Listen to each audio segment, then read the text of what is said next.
तस्बीह को मुनाजात हो तिलावत हो तराबी मशगूल इबादत शकल मोमिन मुसलमान मशगूल इबादत शकल मोमिन मुसलमान। अल्हम्दुलिल्लाहि रब्बिल आलमीन अस्सलातु वस्सलामु अला सय्यिदिल मुरसलीन अम्मा बादु औज़ु बिल्लाहि मिनश शैतानिर रजीम बिस्मिल्लाहिर रहमानिर रहीम अस्सलातु वस्सलामु अलैका या रसूलल्लाह व अला आलिका व अस्हाबिका या हबीबल्लाह अस्सलातु वस्सलामु अलैका या नबी अल्लाह व अला आलिका व अस्हाबिका या नूर अल्लाह। মাদানী চ্যানেলের দর্শক শ্রোতা আলহামদুলিল্লাহ আজকেও উপস্থিত হয়েছি রমজানের সৌন্দর্য অনুষ্ঠান নিয়ে। যেখান থেকে আমাদের অনুষ্ঠান দেখছেন দূরে কিংবা কাছে, দেশে কিংবা প্রবাসে সকল দর্শককে জানাই আন্তরিক মোবারকবাদ। আজকের অনুষ্ঠান ইনশাআল্লাহ তাবারাক ওয়া তাআলা একটি বিষয় নিয়েছি আলোচনা করার জন্য, নেকির দাওয়াত দেওয়ার জন্য, ভালো কিছু কথা পৌঁছানোর জন্য। মাহে রমজানে যেন ঘরে বসে আপনি আমি অনেক সওয়াব অর্জন করতে পারি, অনেক কিছু শিখতে পারি। আজকের প্রোগ্রাম থেকে এমন কিছুই আলোচনা করার চেষ্টা আছে ইনশাআল্লাহ তাআলা। নবী রাহমাত শাফি উম্মাত সাল্লাল্লাহু তাআলা আলাইহি ওয়াসাল্লামের আলিশান ফরমান, তোমরা যেখানেই থাকো না কেন আমার উপর দুরূদ শরীফ পাঠ করো, কেননা তোমাদের দুরূদ আমার নিকট পৌঁছে থাকে। সাল্লু আলাল হাবিব সাল্লাল্লাহু তাআলা আলা মুহাম্মদ সাল্লাল্লাহু তাআলা আলাইহি ওয়াসাল্লাম। প্রতিদিন আপনারা এই অনুষ্ঠান রমজানের সৌন্দর্য দেখছেন। দর্শক শ্রোতা, যেহেতু প্রতিদিন আমরা ভিন্ন ভিন্ন টপিক নিয়ে আলোচনা করছি, বিষয়গুলো নিয়ে আলোচনা করছি, আজকেও এক চমৎকার বিষয় নিয়েছি। আজ আপনি যেই মহলেই যান না কেন, যেই সেক্টরেই যান না কেন, আমরা তো এখন বর্তমানে যদি আপনার সামনে যেই ডিপার্টে বসে কথা বলছি মিডিয়া সেক্টর, এরপরে যদি দেখি আমরা আপনার এমনভাবে যতগুলো সেক্টর আছে, মানুষ প্রত্যেকটা এক একজন মানুষ এক এক সেক্টরের সাথে জড়িত, সম্পর্কিত। তবে যেই সেক্টরের কথা বলেন না কেন, প্রত্যেকটা সেক্টরেই এমন কিছু কারণ হয়ে দাঁড়ায় যে কারণগুলো মানুষের অশান্তির কারণ হয়। যদি কারণটা খুঁজে পাওয়া যায় এই অশান্তির কারণ কি, তবে তার প্রতিকারও মানুষ ম্যানেজ করে নিতে পারবে। উদাহরণস্বরূপ কারো রোগ হয়েছে, এমন কিছু রোগ হয়েছে, এই রোগের কারণটা কি, কোন কারণে রোগটা হলো, যখন সে কারণটা খুঁজে বের করতে পারবে, এখন কারণ খুঁজে বের করার পরেই সে এই রোগের প্রতিকার কিসের মধ্যে রয়েছে। বেশি পানি পান করতে হবে, নাকি তাকে রোদে থাকতে হবে, নাকি রোদ থেকে তাকে বাঁচতে হবে, নাকি ঠান্ডা কম লাগাতে হবে, কোনো না কোনো বিষয় তার মধ্যে কাজ করবে প্রতিকার করার জন্য। অর্থাৎ সেই রোগ থেকে নিজেকে বাঁচানোর জন্য হয়তো ডাক্তারের পরামর্শ নিতে হবে তাকে। এরপরেও সেই অশান্তির কারণ থেকে নিজেকে বাঁচাতে চেষ্টা করবে। আজকে ইনশাআল্লাহ তাবারাক ওয়া তাআলা অনুষ্ঠানে এমনই বিষয় রেখেছি, অশান্তির কারণ কি হতে পারে। আপনার ব্যক্তি জীবনে অশান্তির কারণ কি হতে পারে, আপনার পারিবারিক জীবনে অশান্তির কারণ। আর এই কারণটাই যদি আজকে আমরা খুঁজে বের করতে পারি বা আপনাদেরকে বোঝাতে পারি যে এই অশান্তির কারণটা আগে আপনি সিলেক্ট করেন যে এই কারণেই আমার অশান্তি, এরপরে আপনি নিজেই তার চিকিৎসা করতে পারবেন, আপনি নিজেই তার সমাধান খুঁজে পাবেন। আজকে জানবো আমরা প্রোগ্রাম থেকে কোরআনে পাকের মধ্যে অশান্তির কারণ নিয়ে কি বলা হয়েছে, আর হাদিসে মোবারকার মধ্যে অশান্তির কারণ নিয়ে কি ইরশাদ করা হয়েছে। আউলিয়া একরাম এই অশান্তির কারণ নিয়ে কি বাণী আমাদেরকে ইরশাদ করেছেন, এই সকল বিষয় নিয়ে আজকের প্রোগ্রামে আলোচনা করার জন্য আমাদের সাথে রয়েছেন এহসান কাদরি আত্তারি ভাই এবং রয়েছেন আমাদের আহমদ রাফি আত্তারি ভাই। চমৎকার আলোচনাগুলো তাদের থেকে শুনবো। আলোচনা শোনার পূর্বে আসুন আমরা একটি নাতে রসুল মকবুল সাল্লাল্লাহু আলাইহি সাল্লাম অনুষ্ঠানে শ্রবণ করি জুনায়েদ ভাই থেকে। জি জুনায়েদ ভাই একটি কালাম আমাদেরকে শুনিয়ে দিন। সাল্লি আলা রাসূলিনা সাল্লি আলা হাবিবিনা সাল্লি আলা মুহাম্মাদিন সাল্লি আলা হাবিবিনা সাল্লি আলা শাফিনা সাল্লি আলা মুহাম্মাদিন। আমরা মদিনাতে যাব আজ না হয়তো কাল যাব, আমরা মদিনাতে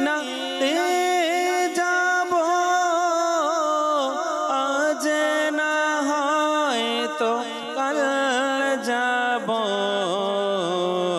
নবী মোদেরকে ডাকিবে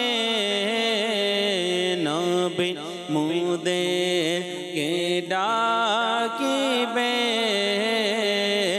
আজ না হয়তো কাল যাব সাল্লি আলা রাসূলিনা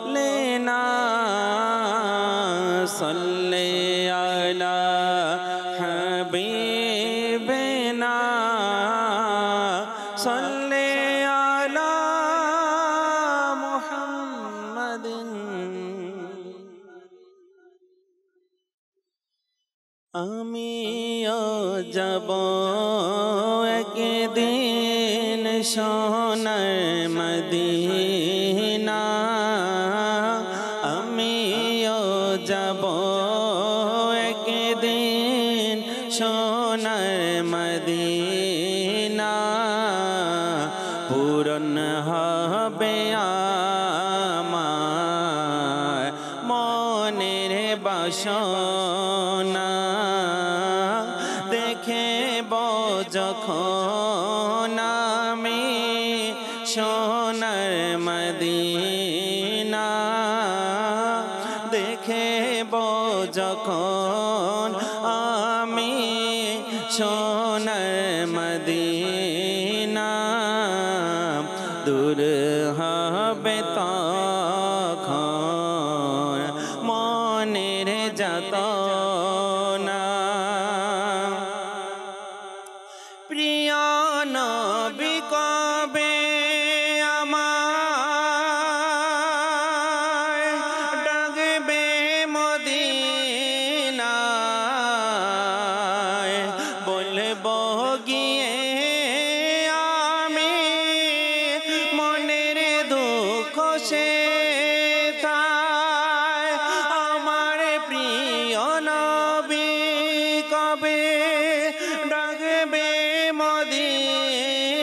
মদিনায় বলবো গিয়ে আমি মনের দুঃখ সেথায় মনের দুঃখ সেথায় কাফেলা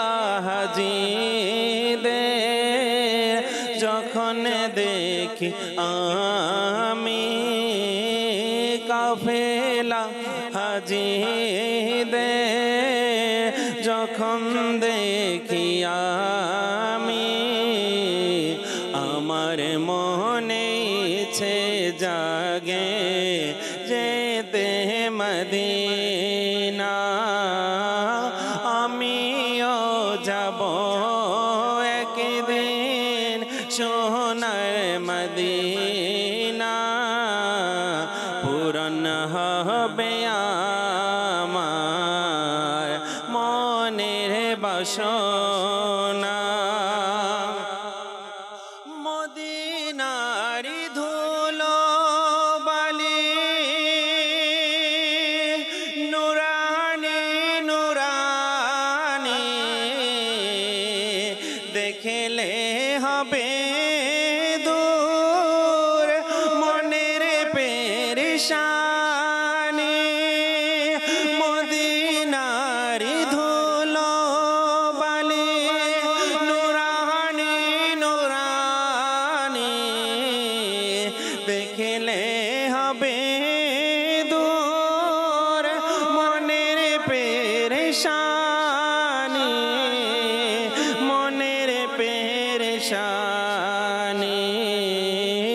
মদিনা শহর কেন এত নুরানি মদিনা শহর কেন এত নুরানি মদিনা শহরে আছে নূরে মদিনা আমিও যাব একদিন সোনার মদিনা পূরণ হবে আমার বাসনা যে রওজা শরীফের জিয়ারত করেছে শাফাআত তাহার তরে ওয়াজিব হয়েছে যে রওজা শরীফের জিয়ারত করেছে শাফাআত তাহার তরে ওয়াজিব হয়েছে ওয়াজিব হয়েছে শাফাত প্রিয় নবীর পেতে মদিনা চলো না সোনার মদিনা আমিও যাব একদিন সোনার মদিনা পূরণ হবে আমার মনের বাসনা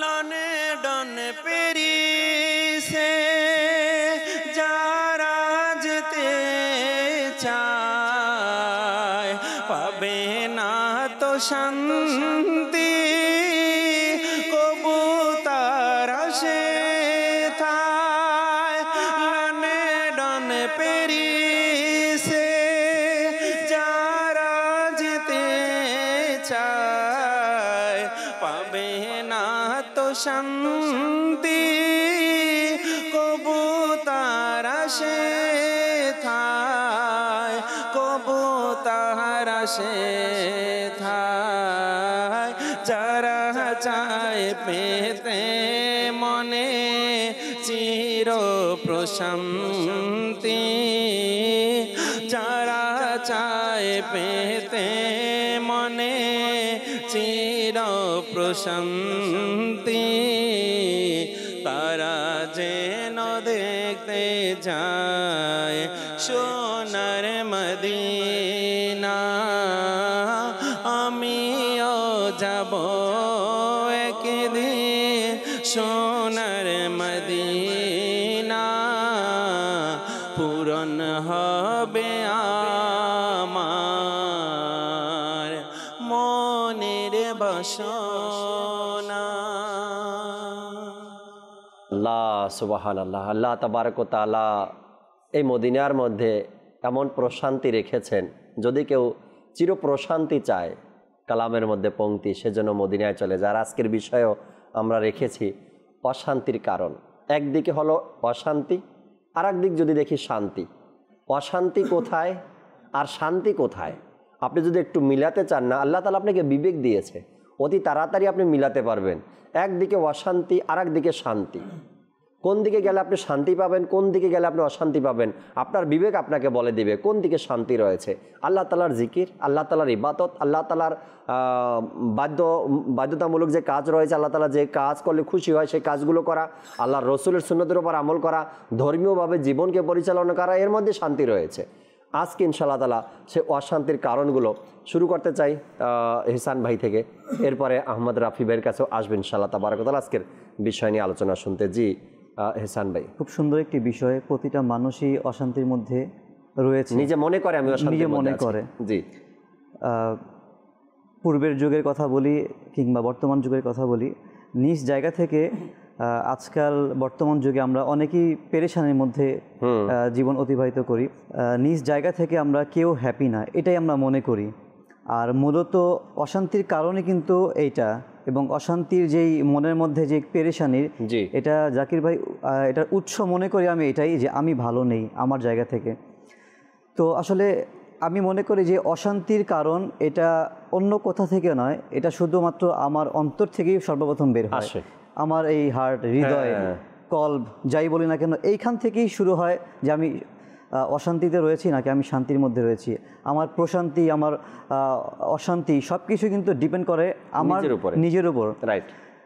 একটি ঘটনা দিয়ে আমি শুরু করব আজকে, খুবই শিক্ষণীয়। ওই ঘটনা থেকে আমরা ইমপ্লিমেন্ট করব আমাদের জীবনের মধ্যে আমরা বিষয়টা যে আসলে আমার জায়গা থেকে আমি কতটুকু শান্তিতে আছি বা অশান্তিতে রয়েছি। জঙ্গলের একটি ঘটনা, একটি কাকের ঘটনা, যেটি সোশ্যাল মিডিয়ার মধ্যেও অনেকে হয়তো বা দেখেছে। তো একটি কাক জঙ্গলের মধ্যে, তিনি কাকটি বসবাস করত, খুব এনজয় লাইফ লিড করত, জীবনযাপন করত, সারা দুনিয়া সে ঘুরে বেড়াতো, খুবই সুখী ছিল। তো হঠাৎ করে ওই কাকের নজর একবার একটি সাদা রঙের পাখির দিকে পড়লো, অর্থাৎ একটি কবুতরের মধ্যে তার নজর পড়ে গেল, দৃষ্টি পড়লো। তো এটা দেখার পরেই তিনি কাকটি হয়রান হয়ে গেল, পেরেশান হয়ে গেল। কেন? আরে আমি এত কুৎসিত, এত কালো, কাকের রং তো কালো হয়ে থাকে সবাই জানে। তো ওই কাকের যখন দৃষ্টি পড়লো কবুতরের মধ্যে, তো সে পেরেশানি হয়ে গেল যে এত সুন্দর পাখি, আমার রং এত কালো, আর সে এত ফর্সা, এত সাদা রঙের পাখি। তো এইটা চিন্তা করতে করতে ওই কাকের আর রাতে আর ঘুম হয় নাই, পেরেশান হয়ে গেল। ওই যে অশান্তির কারণ শুরু হয়ে গেল, মনের মধ্যে শুরু হয়ে গেল। সে কি করলো? সে পরের দিন উড়ে ওই কবুতরের কাছে গেল, বলল, তুমি কত সুন্দর রং, তোমার রং কত সাদা, কত ফর্সা, তুমি কত শান্তিতে রয়েছো, আর আমি, আমার অবস্থা দেখো। তখন ওই কবুতর বলল যে আমি প্রথমে এটাই ভেবেছিলাম যে আমি কত হ্যাপি আছি, আমি কত লাইফকে এনজয়ের সাথে লাইফ লিড করছি, এটাই আমার ধারণা ছিল। কিন্তু আমার দৃষ্টি যখন তোতা পাখির কাছে গেল, দেখলাম আমার তো একটা রং, কিন্তু তোতার তো দুই রং। আল্লাহ! এটা চিন্তা করতে করতে আমি পেরেশান হয়ে গেলাম, তার অশান্তির কারণ এখান থেকে শুরু হয়ে গেল।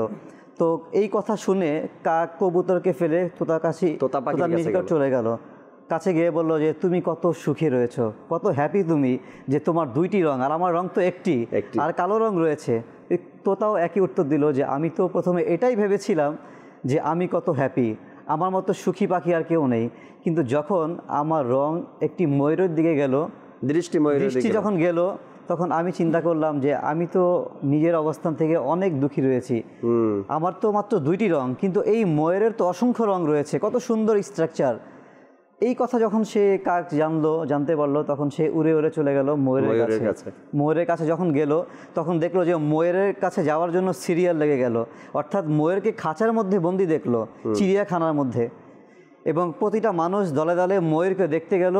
তো ওই সিরিয়াল পাচ্ছিল না যে ময়ূরের সাথে কথা বলবে, কারণ বন্দি পাখি ছিল। যখন লোকজন চলে গেল, তখন ময়ূরের কাছে সেই কাক বলল যে কি অবস্থা তোমার, এত সুন্দর স্ট্রাকচার, এতগুলি রং তোমার, তুমি কতই না হ্যাপি রয়েছো, মানুষ তোমাকে দেখতে আসছে, কত সুন্দর তুমি জীবন যাপন করছো, তুমি কতই সুন্দর স্ট্রাকচার, তোমার রং কত রঙের রয়েছে। যখন এই কথা ময়ূরকে বলল, ময়ূর উত্তর দিল যে আমি এটাই ভেবেছিলাম যে আমি কত সুন্দর, আর আমি এখন এটা অনুধাবন করছি, এই সুন্দরের কারণেই আজকে আমি এখানে বন্দি। কারণ আজকে আমাকে সবাই বন্দি অবস্থা আমাকে দেখতে আসছে, আবার চলে যাচ্ছে, আবার দেখতে আসছে, আবার চলে যাচ্ছে, কিন্তু এই সুন্দরের কারণেই আজকে আমি এখান থেকে মুক্ত হতে পারছি না। এবং আমি এইটা চিন্তা করে দেখলাম যে পৃথিবীর মধ্যে এমন কোন পাখি আছে যে মুক্ত। আমি চিন্তা করে দেখলাম একমাত্র কাক, যে সবচেয়ে সুখী রয়েছে, মুক্ত রয়েছে, আর সারা দুনিয়া সে মন চাইলো উড়ে বেড়াতে পারে। যখন এই কথা কাক শুনলো, তখন তার মনের মধ্যে একটি আওয়াজ আসলো, মনের মধ্যে একটি ঘন্টা বাজলো, অনুধাবন সৃষ্টি হলো যে হায়, এই ময়ূর তো ঠিকই বলেছে, একমাত্র আমিই তো সব কিছু ঘুরে বেড়াতে পারি, কেউ কাককে বন্দি করে রাখে না। দেখবেন পৃথিবীর মধ্যে যে একমাত্র কাক, মানুষ কাককে কেউ পালে না, কাককে কেউ বন্দি করে রাখে না। আর সকল সুন্দর যে পাখিগুলি রয়েছে দুনিয়াবি, লালন পালন করে, বন্দি করে রাখে, খাবারের বস্তু বানিয়ে নেয় না, কবুতরও কিন্তু রেহাই নেই। জি, কবুতরও কিন্তু বন্দিখানার মধ্যে রাখে না। কিন্তু একমাত্র জাকির ভাই দেখবেন কাক, যাকে মানুষ বন্দি করে রাখে না, চিড়িয়াখানায় আটকে রাখে না, সে মুক্তভাবে সারা দুনিয়াতে ঘুরে বেড়াতে পারে। যখন এই অবস্থা দেখলো, তখন সে ভাবলো যে হায়, দুনিয়াতে সবচেয়ে সুখী পার্সন তো আমি, সুখী ব্যক্তি, সুখী পাখিটা আমি রয়েছি। তো এই যে ঘটনা জাকির ভাই, এটা একটা ওয়াকিয়া, একটি হয়তোবা কাল্পনিক ঘটনা হতে পারে, কিন্তু এখান থেকে আমরা যদি আমাদের জীবনে ইমপ্লিমেন্ট করি, আমরা যদি আমাদের দিকে তাকাই যে সব থেকে সুখী মানুষটা কিন্তু আমিই ছিলাম, যখন আমি দেখি এখনো আমি সুখী। জি, কিন্তু এই অশান্তির কারণটা শুরু এখান থেকেই, যেভাবে কাকের শুরু হয়েছিল, যে যখনই আমি দেখি যে আমি এখন যে বাসস্থানে আছি, যদি আমার থেকে ঊর্ধ্বে কাউকে দেখি, ওই যে অশান্তির কারণ শুরু হয়ে যায়। আমার বাড়িটা তখন পুরাতন মনে হয়, আমার নতুন গাড়িটা তখন পুরাতন মনে হয়, আমার ভালো খাবারগুলি তখন মনে হয় না ভালো, তার খাবারকে উন্নত মনে হয়, আমার লাইফ স্টাইলগুলি তখন আর ভালো লাগে না, মনে হয় তার লাইফ স্টাইল আমার থেকে বেটার। অর্থাৎ অশান্তির কারণ জাকির ভাই এখান থেকেই হয় যখন আমরা আমাদের থেকে নিজের প্রতি নিজের খুশি না আমার জীবনের উপরে বা আমার চলাফেরা বা আমার অর্থ পয়সা আমার বাড়ি গাড়ির উপরে আমি সন্তুষ্ট না। যখন আমি আমারটার উপরে সন্তুষ্ট না তখন অপরেরটার দিকে আমার দৃষ্টি যায়, আর তখনই আমার ভিতরে অশান্তি শুরু হয়ে যায়, যে অশান্তির কারণ এখান থেকে হয়ে যায়। চমৎকার আপনি বলেছেন যে আল্লাহ তাবারক ওয়া তাআলার সৃষ্টির মধ্যে বলাই তো হয়েছে কি মানুষ সর্বশ্রেষ্ঠ। আল্লাহ তাবারক ওয়া তাআলা আশরাফুল মাখলুকাত মানুষকে বানিয়েছে, তারপরও মানুষ নিজেকে নিয়ে কতভাবে স্ট্যাটাস দেয়, কতভাবে স্ট্যাটাস দেয়, নিজেকে প্রকাশ করে। কেউ শর্ট এ কারণে নিজের ইয়াটাকে ব্যক্ত করে, কেউ কালো এ কারণে ব্যক্ত করে। এখন আল্লাহ তাআলার দরবারে আল্লাহ তাআলার কাছে যদি এই রংটাই কবুল হয়ে যায়, আল্লাহ তাআলার কাছে যদি এই রংটাই কবুল হয়ে যায়, আল্লাহ তাআলার কাছে আপনার এই উচ্চতার সাইজটাই যদি পছন্দ হয়ে যায়, আল্লাহ তাআলার কাছে যদি আপনার যেই যতটুকু আছে এটাই যদি আল্লাহ তাআলার কবুল করে নেন, তবে তার তুলনায় তো আপনিই ভালো আছেন, তাই না? আল্লাহ তাআলা আমাকে যেই অবস্থায় জাকির ভাই রেখেছে, যদি এই অবস্থানটাকে আমি বলি আলহামদুলিল্লাহ, আর এই আলহামদুলিল্লাহ এই শুকরিয়া জ্ঞাপন যদি আল্লাহ পাকের কাছে কবুল হয়ে যায়, বাস আমার বেলা পার হয়ে যাবে।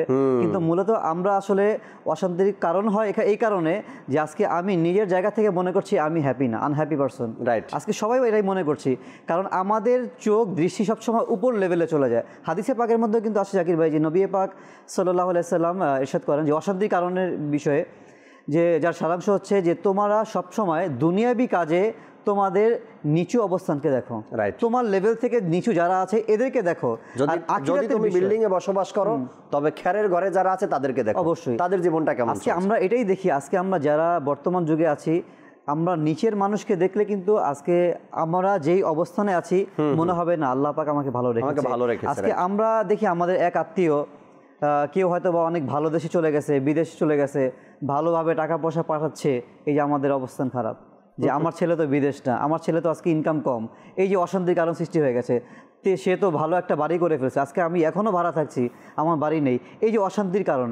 কিন্তু দেখেন জাকির ভাই, হয়তোবা কেউ ভালো গাড়ি থাকার পরে দেখবেন যে তার মনের মধ্যে সুখ নাই, কিন্তু এমনও হতে পারে যে আজকে আমি খারাপ জায়গায় থাকারতেও, অর্থাৎ নিচু জায়গায় স্থানে থাকার পরেও দেখবেন যদি আমি ভালো, আমার মাইন্ড যদি এটা হয় যে আল্লাহ পাক আমাকে ভালো রেখেছে, দেখবেন তার থেকে আমার অবস্থান যদিও নিচু মানে হয়, কিন্তু আমার মনের মধ্যে একটা প্রশান্তি চলে আসবে। জি, আপনার পুরো একটি ঘটনা এবং কিছু উত্তরগীপ থেকে এটাই বোঝা গেল যে আমরা দূর থেকে ওই ব্যক্তিকে যতই সুখে মনে করতেছি, আমরা দূর থেকে ওই ব্যক্তিকে যতই আরামদায়ক ভাবছি, আসলে সে এত সুখে নাই। যেমনি তোতা পাখি বা ময়ূরের কথা আপনি বললেন, সে নিজের জায়গা থেকে কিন্তু ভালো একটা নেই, দেখতে অন্য পাখির কাছে মনে হয় ময়ূরকে আল্লাহ তাবারক ওয়া তাআলা কত সুন্দর করে বানিয়েছে, কিন্তু ময়ূর নিজের জায়গাতে তেমন একটা সুখে নাই। হয়তো আমরা গরিব আর বড় লোকদের দিকে যখন তাকাই, তখন আমরা এটা মনে মনে ভাবি তার টাকা আছে, তার বাড়ি আছে, রাতেও ঘরের মধ্যে এসি চলে, দিনেও অফিসের মধ্যে এসি চলে, কত সুখে শান্তিতে সে বসবাস করছে। গিয়ে দেখেন না কতটা শান্তিতে সে আছে, মানে কতটা সুখের ঘুম সে ঘুমাতে পারে, যতটা আমি ঘুমাতে পারি ততটা সে সুখের ঘুম ঘুমাতে পারে না। এর পিছনে অনেকগুলো কারণ কিন্তু আমরা জানি। দেখেন জাকির ভাই, আজকে আমরা কমপ্লেন করি না, যেমন আপনিও বললেন যে সোশ্যাল মিডিয়াতে, আজকে আমরা সোশ্যাল মিডিয়াতে আমার ভালো, আমি যে সুখে আছি এটা কিন্তু আমরা শো অফ করি না। আজকে আমার দুঃখ কষ্টগুলিকে বলি, মানুষকে পেরেশানিগুলি দেখাই, কেমন আছেন ভাই, এই যে পেরেশানি, কিন্তু আমার যে এত সাফল্য, আমার যে এত সুখ শান্তি, এগুলি মানুষকে আমরা শেয়ার করি না, মনে করি যে মানুষ আমারটা নিয়ে যাবে। হ্যাঁ, তো আসলে কেউ কারো সুখ নিয়ে যায় না জাকির ভাই, আসলে কিন্তু আমরা পেরেশানি, যেমন আল্লাহ তাআলা মানুষকে এত দিয়েছে, আজকে আমরা কমপ্লেন করি না যে আল্লাহ আমাকে কি দিয়েছে, আজকে এত ভালো কাজ, আমি এমন কি কাজ করি যে আল্লাহ তাআলা আমার কাছ থেকে সুখ কেড়ে নিয়েছে, মাআযাল্লাহ, অনেকে কমপ্লেন করে থাকে। কিন্তু আল্লাহ তাআলা আমাদেরকে যা দিয়েছে, আল্লাহ তাআলা বলেন যে আমি তোমাদেরকে এত নিয়ামত দিয়েছি যে তোমরা গণনা করতে পারবে না। আচ্ছা, আল্লাহ তাআলা আরেক জায়গায় কি ইরশাদ করেন যে তোমাদেরকে আমি এত নিয়ামত দিয়েছি তোমরা গণনা করতে পারবে না, আর তোমরা আমার কোন কোন নিয়ামতকে অস্বীকার করবে। দেখেন, আজকে আমরা বলি আজকে আমার এটা নাই, আজকে আমার ওইটা নাই, এই কমতি রয়েছে, ওই কমতি রয়েছে, কিন্তু আল্লাহ কি বলে এত দিয়েছি গণনা করতে পারবে না, কিন্তু আমরা বলি নাই। মূলত অশান্তির কারণ জাকির ভাই আসলে দর্শক শ্রোতা, চমৎকার কিছু কথা হেসান ভাই থেকে শুনছিলাম আমরা। অশান্তির কারণ আমরা দূর থেকে বা আশেপাশ থেকে যাদের ব্যাপারে চিন্তা ভাবনা করি যে এই লোকগুলো খুব শান্তিতে আছে, আপনি কি একবার তার সাথে বন্ধুসুলভ মিশে দেখেন যে তার ভিতরটায় কি আছে? এমনও মানুষ আছে যাদেরকে আপনি বলেন অনেক সুখে আছে, টাকা পয়সা আছে, অনেক সুখে আছে, আপনি তার সাথে ভালোভাবে মিশে দেখেন, এমনও লোক আছে তারা এটা বলে যে আমি যদি ওই লোকটার মতো হতাম, আমার ঘরটা যদি খেরের হতো, তবে হয়তো বা আমার এত দায়িত্ব নিতে হতো না। যার কাছে টাকা বেশি, অর্থ সম্পদ বেশি, তার চিন্তাভাবনা বেশি, তার হিসাব নিকাশ বেশি, তার অশান্তি বেশি, তার খরচ বেশি, তার ইনকাম বেশি, দেখেন না কি একবার মিশে দেখেন তাদের সাথে। আপনি সারাদিন পরিশ্রম করেন, সন্ধ্যার সময় বাজারটা নিয়ে ঘরে যান, ঘরে যারা আছে রান্নাবান্না করে, সন্ধ্যার পরে সবাই মিলে একসাথে একবেলা খাবার খান, রাতে একটা এমন শান্তির ঘুম দেন যেটা ওই লোকটাই পারে না। যে লোকটার কাছে কোটি কোটি টাকা আছে, 5 তলা ভবন আছে, হয়তোবা সে লোকটা এভাবে পারছে না। আল্লাহ তাআলা বোঝার তৌফিক দিক। অশান্তির কারণটা আগে আমি খুঁজি, কোন জায়গা থেকে আমার অশান্তির কারণ শুরু হলো। রাফিবের কাছে আসবো, আজকের বিষয় নিয়ে কিছু কথা শুনি, এরপরে দর্শকের কলও শুনবো, কালামও শুনবো ইনশাআল্লাহ তাআলা। জি রাফি ভাই, কেমন আছেন আপনি? আলহামদুলিল্লাহ। মোবারকবাদ আপনাকে। আলহামদুলিল্লাহ রাব্বিল আলামিন। মাহে রমজানের প্রোগ্রামে অংশ নিয়েছেন, সময় দিচ্ছেন, আল্লাহ তাআলা কবুল করে নিন। আজকের বিষয় জানতে পেরেছেন, অশান্তির কারণ কি বলবেন? নিঃসন্দেহে ইসলাম শান্তির ধর্ম। আলহামদুলিল্লাহ। আল্লাহ তাআলা তার হাবিব সাল্লাল্লাহু আলাইহি ওয়াসাল্লামের মাধ্যমে সুন্দর এক ধর্ম আমাদেরকে দিয়েছেন, আলহামদুলিল্লাহ। সুন্দর এক দিন আমাদেরকে দিয়েছেন, যেখানে কোনো অশান্তি থাকার কথা না, বাট তারপরও কিছু কিছু কারণে আমাদের মাঝে অশান্তি বিরাজমান করে। তো আসলে এই অশান্তির অনেকগুলো কারণ তো অবশ্যই আছে।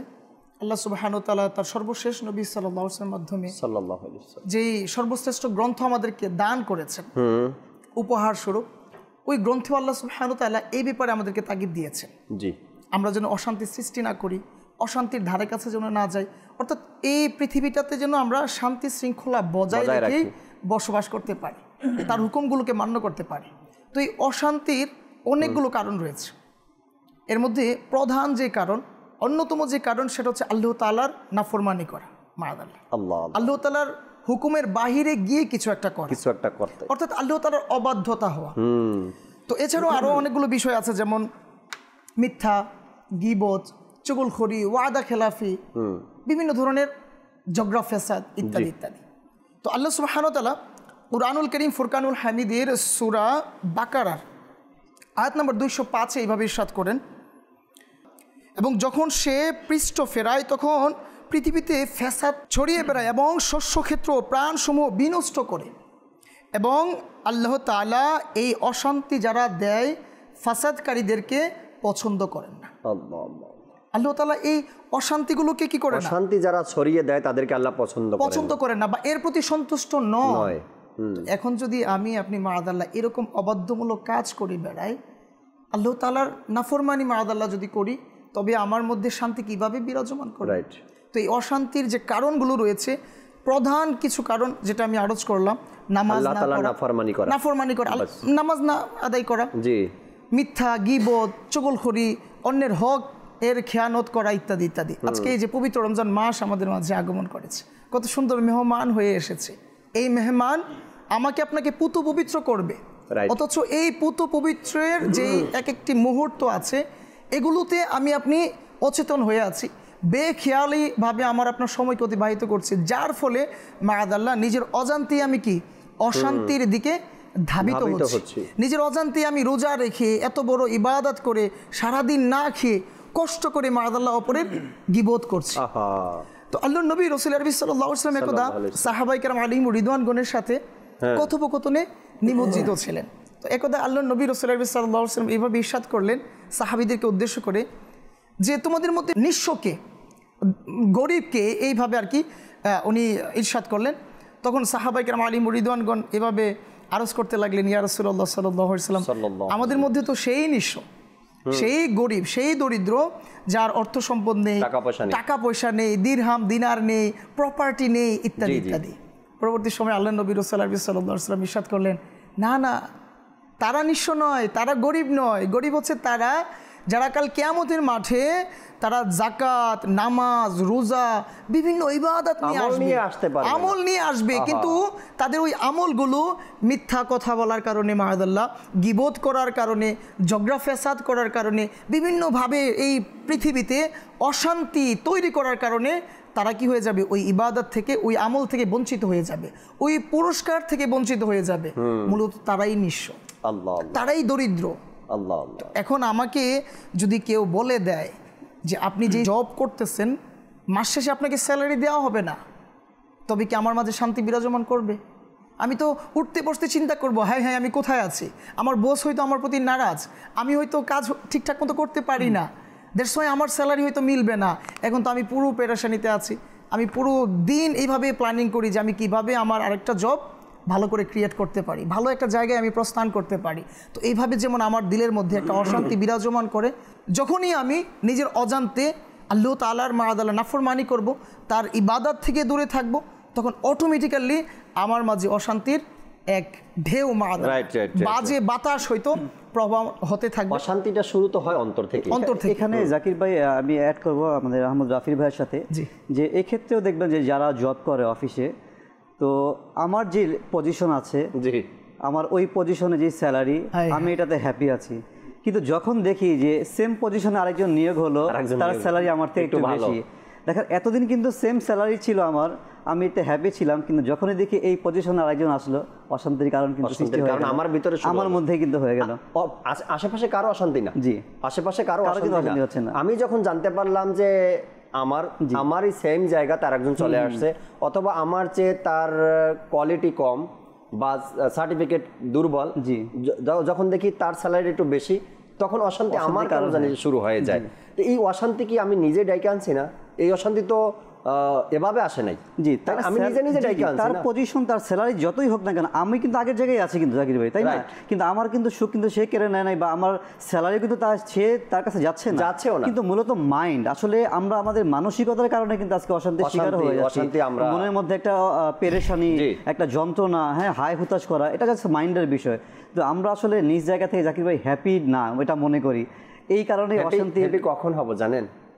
হ্যাপি হব যখন অপর ব্যক্তির কিছু খোঁজাটা বন্ধ করে দিয়ে নিজেকে ভালো একটা পজিশনে নিয়ে যাওয়ার চিন্তা ভাবনা করব, সেটা দুনিয়াবি ক্ষেত্রে হোক আর সেটা আখেরাতের ক্ষেত্রে হোক, যেভাবেই হোক না কেন, আমি যখন নিজেকে অপর ব্যক্তির ব্যাপারে চিন্তা ভাবনা ছেড়ে দিয়ে নিজেকে ভালো একটা পজিশনে নিয়ে যাওয়ার জন্য পরিশ্রম করা শুরু করে দেব, তখন সুখ শান্তিটা আমার ভিতরে ফিরে আসবে, চলে আসবে। ইবাদতের দিক থেকেও হোক বা দুনিয়ার দিক থেকেও হোক, আপনি যে অ্যাঙ্গেল থেকে দেখেন না কেন, আপনি যখন পরিশ্রম শুরু করে দিবেন, সত্যি বলছি, আপনি যখন পরিশ্রম শুরু করে দিবেন, ওই সকল ব্যক্তিরা যাদেরকে দেখেন আপনি আপনার চেয়ে স্যালারি বেশি, যাদেরকে দেখেন আপনার চেয়ে তার মান মর্যাদা সমাজের মধ্যে বেশি, আপনি যাদেরকে দেখেন যে ওই ব্যক্তির সোশ্যাল মিডিয়ার মধ্যে ভালো অ্যাক্টিভিটিস আছে, ও সব কিছু কাজে আসবে না। যখন আপনি নিজেকে তৈরি করার জন্য, ভালো একটা পজিশনে নিয়ে যাওয়ার জন্য আপনি যখন নিজেকে তৈরি করবেন, তখন ও সকল চিন্তা আপনার মাথা থেকে বের হয়ে যাবে, তখনই আপনি হবেন একজন সুখী মানুষ। এই অশান্তি তখন আপনার থেকে দূর হয়ে যাবে, শান্তি আপনি অনুভব করতে পারবেন না আমি কিছু একটা করছি। একজন আল্লাহর ওলির ব্যাপারে তার একটা বাণী এভাবে আসছে যে যখনই তোমরা দেখো যে অশান্তি তোমার মধ্যে কাজ করছে, তুমি আল্লাহ তাআলার ইবাদত করা শুরু করে দাও, 2 রাকাত নামাজের নিয়ত করো, নামাজে দাঁড়িয়ে যাও, আল্লাহ তাআলার দরবারে দোয়া করো, আল্লাহ তুমি আমার ভিতর থেকে অশান্তি দূর করে দাও। দেখবে এমনিভাবে তুমি হৃদয় তোমার শান্ত হয়ে গেছে, যেই শান্তির এক হাওয়া তোমার ভিতরে বসছে, সেটা কখনো কোনো জিনিসে কেউ তোমাকে দিতে পারবে না। তো আল্লাহ তাআলার ইবাদতের মধ্যে লেগে যায় যখনই অশান্তি আমার হৃদয়ের মধ্যে প্রবেশ করে। দর্শকের কিছু কল আছে, কলগুলো শুনবো, এরপরে ফিরবো আবারও আলোচনায়। আল্লাহ আছে ইনশাআল্লাহ তাআলা। জি, কল শুনিয়ে দিন। আমি মাদানী চালানের অনুষ্ঠান রমজানের সৌন্দর্য দেখছি, খুবই সুন্দর অনুষ্ঠান। এই অনুষ্ঠান দেখে আমরা অনেক কিছু শিখতে পারছি, জানতে পারছি। মাশাআল্লাহ, আল্লাহ তাআলা আপনাকে ভালো রাখুক, সুস্থ রাখুক, মাদানী চ্যানেলের সাথেই থাকবেন আশা রাখি, আর এভাবে করে অনেক কিছু শিখবেন, আমলও করবেন। পরবর্তী কল দেন। গাজীপুর, আমি একটু কালাম শুনতে চাই। টাকা নাই, পয়সা নাই। টাকা নেই পয়সা নাই, এটা তো হলো না, এভাবে তো বলি না আমরা, যেভাবে বলি ওইভাবে বলতে পারলে হয়তো শোনাতো জুনায়েদ ভাই, তারপরে শোনানোর চেষ্টা করবেন ইনশাআল্লাহ তাআলা। পরবর্তী কল দেন। আমি রাজবাড়ী জেলা দরুরিয়াঘাট, আমার নাম রুহুল আমিন। আমি মাদারি চ্যানেলের অনুষ্ঠান রমজানের সৌন্দর্য দেখছি, আমার খুবই ভালো লাগছে। এখান থেকে আমরা রমজান সম্পর্কে অনেক কিছু শিখতে পারবো, জানতে পারবো। আমার লেগে দোয়া করবেন। দোয়া করে আপনার জন্য, আল্লাহ আপনাকেও ভালো রাখুক, সুস্থ রাখুক। অনুষ্ঠানগুলো দেখবেন সবসময়, মাদানী চ্যানেলের সাথেই থাকবেন। পরবর্তী কল দেন। আমার নাম মোহাম্মদ মাহবুর রহমান, নরসিংদী থেকে বলছি। আমি একটু গজল শুনতে চাই। সোনার মদিনা আমার প্রাণের মদিনা, সব বলিব কিন্তু তোমায় বলতে পারি না। সোনার মদিনা আমার প্রাণের মদিনা, শোনাবো আপনাকে ওই কালাম আল্লাহ চাই ইনশাআল্লাহ তাআলা। পরবর্তী কল দেন। আমি দিনাজপুর বিরামপুর থানা কাটলা ইউনিয়ন থেকে বলছি। আমার নাম মোহাম্মদ জামিরুল ইসলাম। আমি রমজানের অনুষ্ঠান, রমজানের সৌন্দর্য এখন দেখছি। মাশাআল্লাহ, খুব সুন্দর অনুষ্ঠান। মাশাআল্লাহ, শুকরিয়া ভাই অভিমত দেওয়ার জন্য। আল্লাহ আপনাকেও ভালো রাখুক। পরবর্তী কল দেন। মোহাম্মদ সিয়াম হোসেন, আমার বাড়ি হচ্ছে রাজশাহী। আমি একটি মান গাওয়াজ শুনতে চাই। এটি হলো পরিবর্তন হয়েছে ইসমাত আসারেত বাদালত। আচ্ছা, পেয়েছি আমি ইজ্জত। আচ্ছা, 26শে রমজান কেবলা শাইখে তরিকাত আমির আহলে সুন্নাত দামাত বারাকাতুহুল আলিয়ার বিলাদাত শরীফ। আর এই কালাম তো চলতেই থাকে 12 মাস। আজকেও শোনাবো ইনশাআল্লাহ তাআলা। পরবর্তী কল দেন। মোহাম্মদ আবু জাফর, মাদানী চ্যানেল আমাদের খুব ভালো লাগে। আমি একটি নাচ শুনতে চাই। আমার কাছে ডেকে নাও না মাদানী মদিনা। কাছে ডেকে নাও না মাদানী মদিনা বলে শোনাবো, সাথেই থাকুন। চমৎকার কিছু কল ছিল, আমাদের সাথে কলগুলো আমরা শুনলাম আর আলোচনাও শুনছিলাম। অশান্তির কারণ জুনায়েদ ভাইয়ের কাছে আসবে একটু পরে ইনশাআল্লাহ তাআলা। নোট করে রেখেছেন তিনি আপনাদের অনুরোধের কালামগুলো, তার থেকে শোনার চেষ্টা করব। যে বিষয় নিয়ে আলোচনা করছিলাম, অশান্তির কারণ। পারিবারিকভাবেও অনেক মানুষ নিজেকে সুখী বলে দাবি করে না, অশান্তিতে আছেন এমনটা ভাবতেছেন।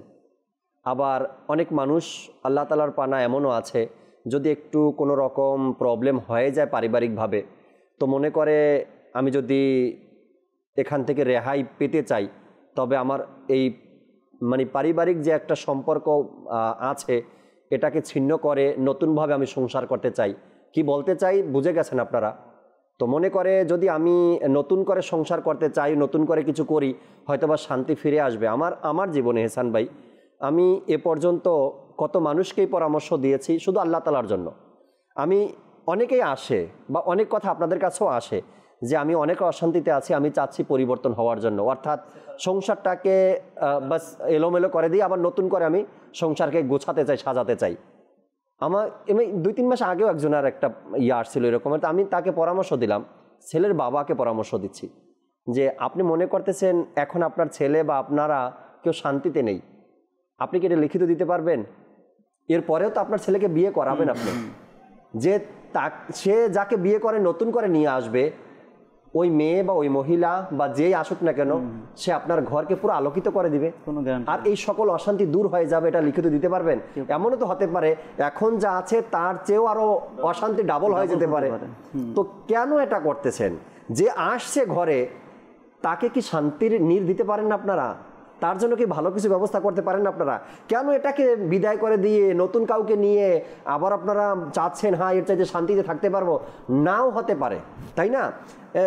এটা সবার জানা আছে, যখন একবার এমন সংসারটা ভেঙে যায়, নতুন করে কেউ সংসার করার চেষ্টা করে, তখন ওই পূর্বের কথাটা কিন্তু চলে আসে, পূর্বের কথাটা চলে আসে, তখন অশান্তিটা আরো বাড়তে থাকে। তো জেনে শুনে এমনটা করা উচিত নয়। শান্তি খোঁজার নামে অশান্তি দাওয়াত দেওয়া, এটা আমি তো মনে করি বোকামি।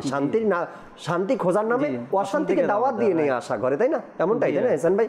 এটা আসলে কি পারিবারিকভাবে জাকির ভাই এই কোলাহলগুলি আজকাল ম্যাক্সিমাম পরিবারগুলিতে দেখা যায়। এই বিষয়ে আপনি যেটা এখন বললেন, শান্তির নামে অশান্তিকে দাওয়াত দেওয়া, এবং এটা যখন ঘটেও বাস্তবিক পক্ষে জাকির ভাই দেখবেন যে এটা আসলেই ওই অশান্তিদের মধ্যে কিন্তু পরিণত হয় ওই বিষয়গুলি। কিন্তু সে ভাবতো যে এটা করলে হয়তো আমি আরো বেশি বেটার লাইফ, সুন্দর লাইফ আমি উদযাপন করতে পারবো। কিন্তু জাকির ভাই এরকম আপনি হয়তোবা এই ঘটনা দেখছেন, এমন কিছু উদাহরণ আমরা দেখি সমাজে অনেক পরিচিতদের মধ্যে কিন্তু হয়ে থাকে, যে যখন দেখে ওই বিষয়টা সে দ্বিতীয়বার আবার ট্রাই করে, দ্বিতীয়বার অশান্তির কারণ ডাবল হয়ে যায়। তো এর জন্য আসলে কি শান্তিটা হচ্ছে নিজের মধ্যে মানিয়ে নেওয়া। আপনি সিচুয়েশন যাই হবে আপনি মানিয়ে নেবেন, সবর করবেন, ধৈর্য ধারণ করবেন, আল্লাহ পাকের কৃতজ্ঞতা জ্ঞাপন করবেন, দেখবেন ইনশাল্লাহ এটা আস্তে আস্তে ওই জিনিসগুলি ঠিক হয়ে যাবে। আর দুনিয়াতে এটা দর্শকবৃন্দ যারাই দেখছে, এই বিষয়টা মাইন্ডের মধ্যে গেঁথে নিতে হবে যে এই দুনিয়াতে আমি যতদিন থাকবো আমি শান্তিতে থাকতে পারবো না। মানে যতদিন থাকবো ততদিনই আমি শান্তি পাবো। ততদিন আমি সুখে থাকবো এমন পৃথিবীতে কেউই ছিল না। কারণ দুনিয়াতে যতদিন আল্লাহ পাক আমাদেরকে হায়াত দিয়েছে, এই দুনিয়ার সিস্টেমটাই হচ্ছে এটা যে আমি শান্তিও পাবো, সুখও পাবো, আবার দুঃখও পাবো। আমার জীবনের মধ্যে কখনো সুখ আসবে, কখনো দুঃখ আসবে, হ্যাঁ অশান্তি আসবে, কখনো শান্তি আসবে। এটাই হচ্ছে মানুষের লাইফ, আর এটাই হচ্ছে দুনিয়ার সিস্টেম। তো এখন আমি যদি বলি না এটা সিস্টেম না, আমি যদি নতুন করে সিস্টেম ক্রিয়েট করতে চাই, তাহলে আমি কিন্তু আরো অশান্তির মধ্যে বোকার স্বর্গে বাস করছি, আরো হ্যাঁ রাইট বোকার স্বর্গে বাস করছি। আল্লাহ তাবারক ওয়া তাআলা বান্দাকে পরীক্ষা করে, কখনো সুখ দিয়ে, কখনো অশান্তি দিয়ে, শান্তি অথবা অশান্তি দিয়ে, কষ্ট দিয়ে, দুঃখ দিয়ে, পেরেশানি দিয়ে, অভাব দিয়ে আল্লাহ তাবারক ওয়া তাআলা বান্দাকে ট্রাই করে, পরীক্ষা করে। দেখিনি আমার বান্দা আমার পথ থেকে সরে দাঁড়ায়, আমার শুকরিয়া আদায় করে কিনা। আল্লাহ তাবারক ওয়া তাআলা বান্দাকে পরীক্ষা করে। আর সেই পরীক্ষায় যদি আমি উত্তীর্ণ হতে না পারি, আমি যদি ফেসে যাই, এই চিন্তাটা মাথায় সবসময় রাখা উচিত। আজকে পারিবারিকভাবে অশান্তি, ভাবা উচিত যে হয়তো আল্লাহ আমাকে পরীক্ষা করছেন, তাই না? হতেও পারে আল্লাহ আমাকে পরীক্ষা করছেন। আচ্ছা, আরেকটু আমি যদি এই বিষয়টা নিয়ে আরেকটু আলোচনা করতে চাই হেসান ভাই, অশান্তির কারণ আমি তৈরি করছি না তো? আবার না, ব্যাপারটা হচ্ছে অশান্তির প্ল্যাটফর্মটা আমি তৈরি করে দিচ্ছি না তো? যখন আমি কাউকে ঘরে নিয়ে আসলাম, আমি যখন নিয়ে আসলাম, আমাকে তখনই ভাবার দরকার ছিল যে আমি আমার ঘরে যে মানুষটা আসছে, মেহমান হয়ে বা স্থায়ী হয়ে, আমি তার সাথে কেমন আচরণ করব, ভবিষ্যতে যেন সে সোজা রাস্তায় চলে। আমার মাইন্ড তো আগের মতোই আছে, তাই না? আমি তো সেই আমার মতোই আছি, আমি আগের জায়গায় আছি। সমন্বয় করতে তো আমি শিখিনি। স্থির শান্তিটা খুঁজি, তবে আমার ওই নফসের কুপ্রবৃত্তি থেকে বেঁচে থাকার এক দৃঢ় প্রতিজ্ঞা আমাকে করতে হবে। কেননা শয়তান প্রকাশ্যে তো ঘোষণা দিয়ে দিয়েছে, শত্রু সে, প্রকাশ্য শত্রু, আমাদের প্রকাশ্য শত্রু। সে ঘোষণা দিয়েছে আমাকে লাইনচ্যুত করবে, আমার মাঝে হাজারো ক্লেশ, বিদ্বেষ, অশান্তি সে নিয়ে আসবে। তো এগুলো কিভাবে সে দেয়, এ ব্যাপারে কিতাবে এসেছে। শয়তান যখন আমরা বাহিরে বের হই, তখন ফার্স্টলি সে আমাদেরকে এমন এক বিষাক্ত তীর দেয় যাকে আমরা কুদৃষ্টি বলে থাকি। তো এই কুদৃষ্টির মানে এমনভাবে এমন জায়গায় পড়ে, আর ওই বাজে বাজে সাইটগুলোকে সে এমনভাবে সুসজ্জিত করে নিয়ে আসে যেন আমরা আকৃষ্ট। আমার মনে হয় আমার ঘরেই অশান্তি, আর সকলের ঘরে শান্তি। তো এখন মাহাদাল্লাহ আমার কি হলো, উমুককে দেখে আমার ভালো লাগলো, উমুকের ওই জিনিসটা আমার কাছে খুব পছন্দ মনে হলো, উমুকের এই সেটআপগুলো অনেক বেটার। আল্লাহ তাআলা আমার ঘরে এসে বলেও যে দেখো এর ঘরে কত শান্তি, ওর ঘরে কত শান্তি, এর পরিবার কিভাবে চলছে, আস্তাগফিরুল্লাহ, এসে তুলনা দেয়, তুলনা দিচ্ছে। এতে করে কি ওই ব্যক্তিটা যার সাথে আমি এই কথাগুলো বলছি, যাকে আমি নেগলেক্ট করছি, তার কি কষ্ট লাগছে? অবশ্যই তো দিন শেষে সে কষ্ট পাচ্ছে। আমার জন্য হ্যাঁ আমি দাওয়াত দিয়ে আনলাম, মাদাল্লাহ মনের অজান্তে যদি কোনো বদদুয়া চলে আসে, তবে কিভাবে এই সংসারে সুখ আসবে? কখনোই আসবে না। তো এই ব্যাপারে অনেক বিস্তারিত আলোচনা আছে। সেম যদি আরেকটা টপিক এখানে নিয়ে আসি, যে এখন তো আলোচনা করছিলাম যে বিষয়টা নিয়ে, এটা দর্শক বুঝে গেছেন যে একটা সংসার, পারিবারিক বন্ধন নিয়ে আলোচনা করছিলাম। সেম যদি সন্তানের ব্যাপারটাও আসে, আজকে সন্তানের কারণে আমি অশান্তিতে আছি, ভাইয়ের কথা যদি চলে আসে, এই অশান্তির কারণটা কে তৈরি করে দিল? আমি যদি গার্ডিয়ান হয়ে থাকি, আমি যদি বাবা হয়ে থাকি, এমনটা তো নয় কি আমার কারণেই আমার সন্তানদের মধ্যে মিল নেই, আমার কারণেই সন্তান আজকে আমার হাতছাড়া হয়ে গেছে, আল্লাহ তাআলার নাফরমানিমূলক কাজ করছে। কেন করছে? এই অশান্তি কার মাধ্যমে আসছে বা কিভাবে আসছে? যদি কারণটা আমি শুরুতেই বলছি, যদি আমরা কারণটা খুঁজে বের করতে পারি যে এই অশান্তির কারণ কে, আমি নাকি আমার সন্তান, নাকি আমার পরিবারের মানুষ, নাকি আমার অর্থ সম্পদ, নাকি আমি গরিব বলে অশান্তি, যে কোনো কারণ তো একটা আছেই। এই কারণটা যদি আমরা চিহ্নিত করতে পারি, আর সেই কারণটাকে নিয়েই যদি একটু চিন্তা ভাবনা করি, এহসান ভাই কি বলেন? আল্লাহ চাই এর সমাধান অবশ্যই আছে। দর্শককে হয়তো এটা ভাববে যে হুজুর বলে দেন এই কারণটা কি, আমিও তো এই রোগের মধ্যে রোগী রয়েছি। তো কারণটাই হচ্ছে আমার নফস, আমার মেন্টালিটি, আমার মাইন্ড, আমার চিন্তা ভাবনা, এটাই হচ্ছে মাইন্ড। আমার ক্যারেক্টার যদি জাকির ভাই আগের মতোই থাকে, প্রথমটা যেভাবে ডিসকানেক্ট হয়েছে, পরেরটা কিন্তু সেভাবেই হতে পারে। কিন্তু আমি যদি আমার চরিত্রকে পরিবর্তন না করি, তাহলে পরের অভ্যাসকে পরিবর্তন অ্যাড করতে চাচ্ছিলাম যে রব আমাকে সেফটি দিলেন, রিজিক দিলেন, সেই রব কি বলছে দেখেন, বিসমিল্লাহির রহমানির রহিম। আল্লাযী আত'আমাহুম মিন জু'ইন ওয়া আমানাহুম মিন খাউফ, যিনি তাদেরকে ক্ষুধার্ত অবস্থায় আহার দিয়েছেন এবং তাদেরকে এক বড় ভয় থেকে নিরাপত্তা দান করেছেন, তবেই তো আমাদের শান্তি চলে আসবে। আমরা এখন যারা পিতা আছি, বড় ভাই আছি, অভিভাবক আছি, আমরা কিভাবে শান্তি খুঁজছি? আপনি যেটা বললেন, এহসান ভাই যেটা বললেন, আমরা শান্তি খোঁজার নামে অশান্তিকে দাওয়াত দিচ্ছি মাআদাল্লাহ। তবে এটাই সম্ভব, এখনই সুযোগ আমার এই পবিত্র রমজান মাসে নিজেকে রিকনসিলিয়েশন করা, নিজের এই বাজে হ্যাবিটগুলোকে দূরে নিয়ে বাস একটা জায়গায় মনকে স্থির করে নেওয়া যে এটা কল্যাণ, এটা অকল্যাণ, এটা শান্তি, এটা অশান্তি। দ্যাটস, আমি যদি শান্তি চাই তো এটাকে আমি ধরে নিই, আর এই অনুযায়ী আমি আমার লাইফটাকে ডিল করি, তো ইনশাল্লাহ ওই ব্যক্তি বলতে বাধ্য হবে যে না, আমি শান্তি পেয়ে গিয়েছি। শান্তি খোঁজার নামে বাবা সন্তানকে গাড়ি কিনে দেয়, শান্তি খোঁজার নামে বাবা সন্তানদেরকে নিয়ে বিভিন্ন জায়গায় যায়, এমন জায়গাতে যায় যেখানে যাওয়া, এভাবে ওপেনলি যাওয়া নিষেধ শরীয়তের। এরপরে শান্তি খোঁজার নামে নিজের পরিবার পরিজনকে নিয়ে এমন এমন জায়গাতে যায়, গায়ে হলুদে যায়, বিয়ের অনুষ্ঠানে যায়, শান্তি খোঁজার নামে যায়। এজন্য আমি কথা বাড়াবো না, কালামের দিকে যেতে হবে আমাকে। এই যে আমরা শান্তি খোঁজার নামে যেই কাজগুলো করছি বা করে যাচ্ছি প্রতিনিয়ত, এরপরও কি বলবেন যে আমার নসিবে শান্তি নেই? আল্লাহ আল্লাহ। এরপরও কি বলবেন আল্লাহ আমার জন্য শান্তি রাখে নাই?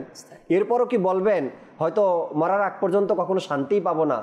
একবার নিজেকে প্রশ্ন করেন, এর জন্য দায়ী কে? এর জন্য কাকে আপনি দোষী সাব্যস্ত করবেন? এই সকল অশান্তির জন্য দোষী কে? আমি আপনাকে বলছি, আপনি একবার নিজেকে চেক করেন। শুনবে হেসান ভাই, আপনি যেটা বলতে চেয়েছিলেন, জুনায়েদ ভাই অনুরোধের কালামগুলো শুনে নেই আপনার থেকে। নাই ফৈশানাই কেনে যাইতাম, সোনার মদিনা কেনে সাইতাম, মারে টিয়ানাই ফৈশানাই কেনে যাইতাম, সোনার মদিনা কেনে সাইতাম, মনে হাতে যাই বাল্লাই কিন্তু টিয়া পয়সা নাই, মনে হাতে যাই বাল্লাই কিন্তু টিয়া পয়সা নাই, মনে হয় পাখির মতো উড়াল মারতা, আরে টিয়া নাই পয়সা নাই কেনে যাইতাম, সোনার মদিনা কেনে সাইতাম, পাখি যদি ওইতাম যাইতাম ওরে ওরে, পাখি যদি ওইতাম যাইতাম ওরে ওরে, মদিনা সাইতাম আই ঘুরি ঘুরি, মদিনা সাইতাম আই ঘুরি ঘুরি, চোখ ফাগাই সাই থাকতাম, চোখ ফাগাই সাই থাকতাম, স্বপ্ন ভিড়াইতাম, আরে টিয়া নাই পয়সা নাই কেনে যাইতাম, সোনার মদিনা কেনে সাইতাম, সোনার মদিনা আমার প্রাণের মদিনা, সব ভুলিব কিন্তু তোমায় ভুলতে পারি না, মদিনা সব ভুলিব কিন্তু তোমায় ভুলতে পারি না, ভুলিনি ভুলব না ভুলতে পারি না, মদিনা ভুলিনি ভুলব না ভুলতে পারি না, সব ভুলিব কিন্তু তোমায় ভুলতে পারি না, মদিনা সব ভুলিব কিন্তু তোমায় ভুলতে পারি না, আরশে মুআল্লার যে বড় তুমি হও, খোদার সৃষ্টিতে তুমি শ্রেষ্ঠ ভূমি হও, আরশে মুআল্লার যে দামি তুমি হও, খোদার সৃষ্টিতে তুমি শ্রেষ্ঠ ভূমি হও, তোমার বুকে প্রবাহিত নূরের ঝরনা, তোমার বুকে প্রবাহিত নূরের ঝরনা, সব ভুলিব কিন্তু তোমায় ভুলতে পারি না, মদিনা সব ভুলিব কিন্তু তোমায় ভুলতে পারি না, ভুলিনি ভুলব না ভুলতে পারি না, মদিনা ভুলিনি ভুলব না ভুলতে পারি না, সব ভুলিব কিন্তু তোমায় ভুলতে পারি না, মদিনা সব ভুলিব কিন্তু তোমায় ভুলতে পারি না, আমায় কাছে ডেকে নাও না মদনী মদিনে ওয়ালে, প্রেমের সুধা পান করাও না মদনী মদিনে ওয়ালে,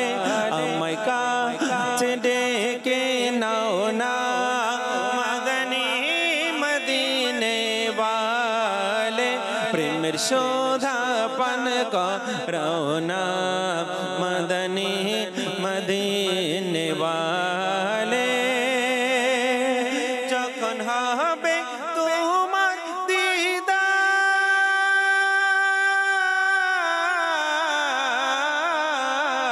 যখন হবে তোমার দিদার তখনই হবে আমার তখনই হবে আমার স্বপ্নে আসোনা আমার স্বপ্নে আসোনা মদনী মদিনে ওয়ালে আমায় কাছে ডেকে নাও না মদনী মদিনে ওয়ালে প্রেমের শোধা পান করাও না মদনী মদিনে ওয়ালে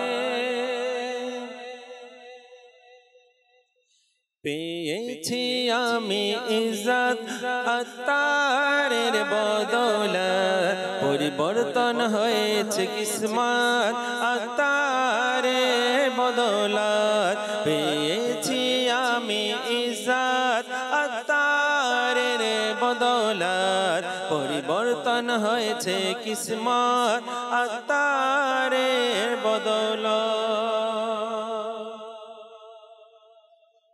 শুনছিলাম আপনাদের অনুরোধের কালামগুলো। আল্লাহ চাই ইনশাআল্লাহ তাবারক ওয়া তাআলা 26শে রমজান কিবলা শাইখে তরিকাত আমির আহলে সুন্নাত দামাত বারাকাতুহুল আলিয়ার বিলাদাত শরীফ উপলক্ষে ধুমধামের সাথে আপনি আপনার ঘরের মধ্যে আমির আহলে সুন্নাতের জন্মদিন পালন করতে পারেন, তাবারুকের ব্যবস্থা করতে পারেন, ইসালে সওয়াব করতে পারেন। ইসালে সওয়াব কীভাবে করবেন আমির আহলে সুন্নাত তাও বলে দিবে অতি তাড়াতাড়ি ইনশাআল্লাহ তাবারক ওয়া তাআলা। এহসান ভাই, যে বিষয়গুলো আপনি বলতে চেয়েছিলেন আজকের এই অশান্তির কারণ বিষয় নিয়ে। কারণ জাকির ভাই যেটা বলতে চেয়েছিলাম যে আজকে আমরা বিভিন্ন সাইডে অশান্তির কারণগুলি আমরা খোঁজার চেষ্টা করি এবং শান্তিকেও আমরা চেষ্টা করি যে এই অশান্তি যেন দূর হয়ে যায়। আপনি কিছুক্ষণ আগেও যে এক্সাম্পলগুলি দিলেন, যেমন অনেকে মনে করে যে সম্পদের মধ্যে টাকা পয়সার মধ্যে শান্তি রয়েছে, যদি এর মধ্যে শান্তি থাকতো তাহলে সুখে থাকতো কারণ, কিন্তু কারণ তিনি সহ তার সম্পদ সবকিছুই ধ্বংস হয়ে গেল। অনেকে এটাও মনে করে যে ক্ষমতার মধ্যে শান্তি রয়েছে, রাজত্বের মধ্যে শান্তি রয়েছে। যদি এমনটা হতো তাহলে ফেরাউন এবং নমরুদ শান্তির মধ্যে থাকতো, কিন্তু তারাও ধ্বংস হয়ে গেছে। অনেকে এটাও মনে করছে যে খ্যাতির মধ্যেই বিখ্যাত হয়ে যাব, আমি খ্যাতি লাভ করব, এর মধ্যেই প্রকৃত সুখ রয়েছে, শান্তি রয়েছে। যদি এমনটাই হতো তাহলে আবু জাহেল হতো, তিনি শান্তি পায়নি। তো মূলত শান্তি এর মধ্যে না। অনেকে শান্তি খোঁজে উপন্যাসের বই পড়ে, অনেকে গল্প পড়ে শান্তি খোঁজে, অনেকে কিংবা গান বাজনা মাতাল্লাহ গান বাজনা শ্রবণ করে শান্তি খোঁজে, অনেকে দেখবেন যে বিভিন্ন পাহাড় ঝর্ণা প্রাকৃতিক দেখে শান্তি খোঁজে। কিন্তু মূলত শান্তি আসলে কোথায়? আল্লাহ পাকের ইবাদতের মধ্যে রয়েছে, আল্লাহ পাকের স্মরণের মধ্যে, জিকিরের মধ্যে, ইবাদতের মধ্যে রয়েছে। তো এর জন্য আসলে জাকির ভাই আজকে আমরা আমাদের অন্তরকে অশান্তির মধ্যে নিয়ে আসি এই কারণে যে আজকে আমরা এদিক সেদিক অর্থাৎ ভুল জায়গায় আমরা শান্তি খুঁজছি। যেখানে শান্তি রয়েছে আল্লাহ পাক বলে আমার জিকিরের মধ্যে শান্তি রয়েছে, এখন আমরা ওইখানে শান্তি দেখছি না। যেখানে শান্তি নেই আমরা সেখানে কিন্তু শান্তি খুঁজছি।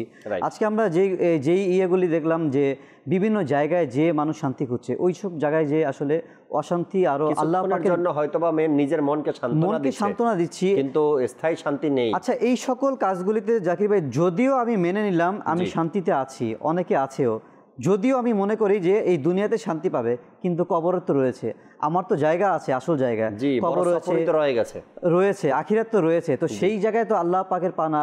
আমার এই সকল গুনাহের কারণে যেই সকল যে কাজের মাধ্যমে আমি শান্তি দুনিয়াতে পাচ্ছি, কিন্তু আমাদের আসলে চেষ্টা করতে হবে আমি এমন কাজ করি যেই শান্তি আমি আখিরাতে পাই, যেই শান্তি আমি কবরের মধ্যে পাই, যেই শান্তি আমি পরকালে যখন আল্লাহ পাকের সাথে দিদার লাভ হবে তখন আমার প্রকৃত শান্তি হবে। তো আসলে আমরা আজকে ভুল জায়গাতে শান্তি খুঁজছি। আমির আহলে সুন্নাত দামাত বারকাতুহুল আলিয়ার কাছেও কিন্তু প্রশ্ন আসছিল মাদানী মুজাগারার মধ্যে, যে এক ব্যক্তি এরকম প্রশ্ন করেছিল যে আমি শান্তি খুঁজে পাই না, যদিও সুখ আসে আবার চলে যায়। হ্যাঁ, তো এর কারণ কি? আমির আহলে সুন্নাত কিন্তু এই বিষয়গুলি খুব সুন্দরভাবে উপস্থাপন করেছে যে আগে আমি দেখি আমার অবস্থান কি রয়েছে। আজকে আমি যে শান্তি পাচ্ছি না, আমার কর্মগুলি দেখি, আজকে আমার সকালটা শুরু হয়েছে কি দিয়ে, আজকে আমার নামাজ আদায় হয়েছে কিনা, আজকে আমার দ্বারা নেকি কতটুকু হয়েছে, আমার দ্বারা কোনো হক নষ্ট হয়েছে কিনা, আমার দ্বারা মিথ্যা গীবত এই সকল গুণাগুলি হয়েছে কিনা। হ্যাঁ, অনেক সময় কমপ্লেন করি আমরা যে আমি এমন কি কাজ করেছি আজকে আমার দ্বারা সুখ আল্লাহ পাক মাআযাল্লাহ ছিনিয়ে নিয়েছে, নাউযুবিল্লাহ। এই কথার দ্বারা কিন্তু সুখ কেন ঈমানও চলে যেতে পারে। তো আসলে আল্লাহ পাক না, বরং আমার কর্ম দ্বারাই কিন্তু আমার সুখ ছিনিয়ে নেওয়া হচ্ছে। আজকে আমি যা করছি আমার হাতের কামাই এগুলি, জাকির ভাই। আজকে আমার অপকর্মর দ্বারা আজকে আমার শান্তি পাচ্ছি না। আমার আজকে খারাপ চিন্তার মাধ্যমে, কুধারণার মাধ্যমে আমার মনের মধ্যে অশান্তি। আজকে আমি যদি বলি কিছু যেই বাতিনি চিকিৎসাগুলি, বাতিনি রোগের মধ্যে একটা হচ্ছে অশান্তির কারণ যে হিংসা। আমার অন্তরের মধ্যে যখনই হিংসা আসছে অপরের মধ্যে, যে সে আমার থেকে বড়, তার সম্পদ এত, তিনি আমার পরে, সে আমার থেকে ডেভেলপ হয়েছে, আমার পজিশনে থেকে আজকে সে অনেক বড় উন্নতি হচ্ছে, এই যে হিংসা, এই হিংসার কারণে অশান্তির একটা মূল কারণ হচ্ছে হিংসা। আমি হিংসা করা ছেড়ে দেই, বাস আমার মধ্যে শান্তি চলে আসবে। আমি অহংকার করা ছেড়ে দেই, আমার মধ্যে শান্তি চলে আসবে। আমি কুধারণা করা ছেড়ে দেই, আমার মধ্যে শান্তি চলে আসবে। তো আসলে সব নিজের মধ্যেই কিন্তু জাকির ভাই মাইন্ডের মধ্যেই রয়েছে। যদি আমরা এই সকল চিন্তা ভাবনাগুলি ছেড়ে দেই, আমার মধ্যে চলে আসবে। আর এই যে সুখ আসে আবার চলে যায়। আমি আর যে বিষয়গুলি বলেছেন যে আমার দ্বারা আজকে সকালটা শুরু কি দিয়ে হয়েছে, কিভাবে শুরু হলো, নামাজের মাধ্যমে নাকি ঘুম থেকে উঠেই আগে মোবাইলটা চেক করার মাধ্যমে, তাই না? জি, হয় না যে ফজরের নামাজটা আগে, মানে উঠলাম আমি, নামাজের টাইম কতটুকু আছে, নামাজ পড়তে পারলাম কিনা, কাজা হয়ে গেল কিনা, এই চিন্তা ফিকির নাই। আগে মোবাইলে কতটা মেসেজ আসছে, আগে মোবাইলটা চেক করা। আহমদ শরীফে এসেছে, আল্লাহ নবী রাসূল আরবি সাল্লাল্লাহু আলাইহি ওয়াসাল্লাম যে বেনামাজের জন্য কাল কিয়ামতে না নূর থাকবে না দলিল থাকবে, কিছুই থাকবে না। তো তাকে জাহান্নাম এইভাবে জাহান্নামী বলে আহ্বান করবে যে তুমি আমার আর আমি তোমার। জান্নাত বলবে না তুমি আমার না আমি তোমার।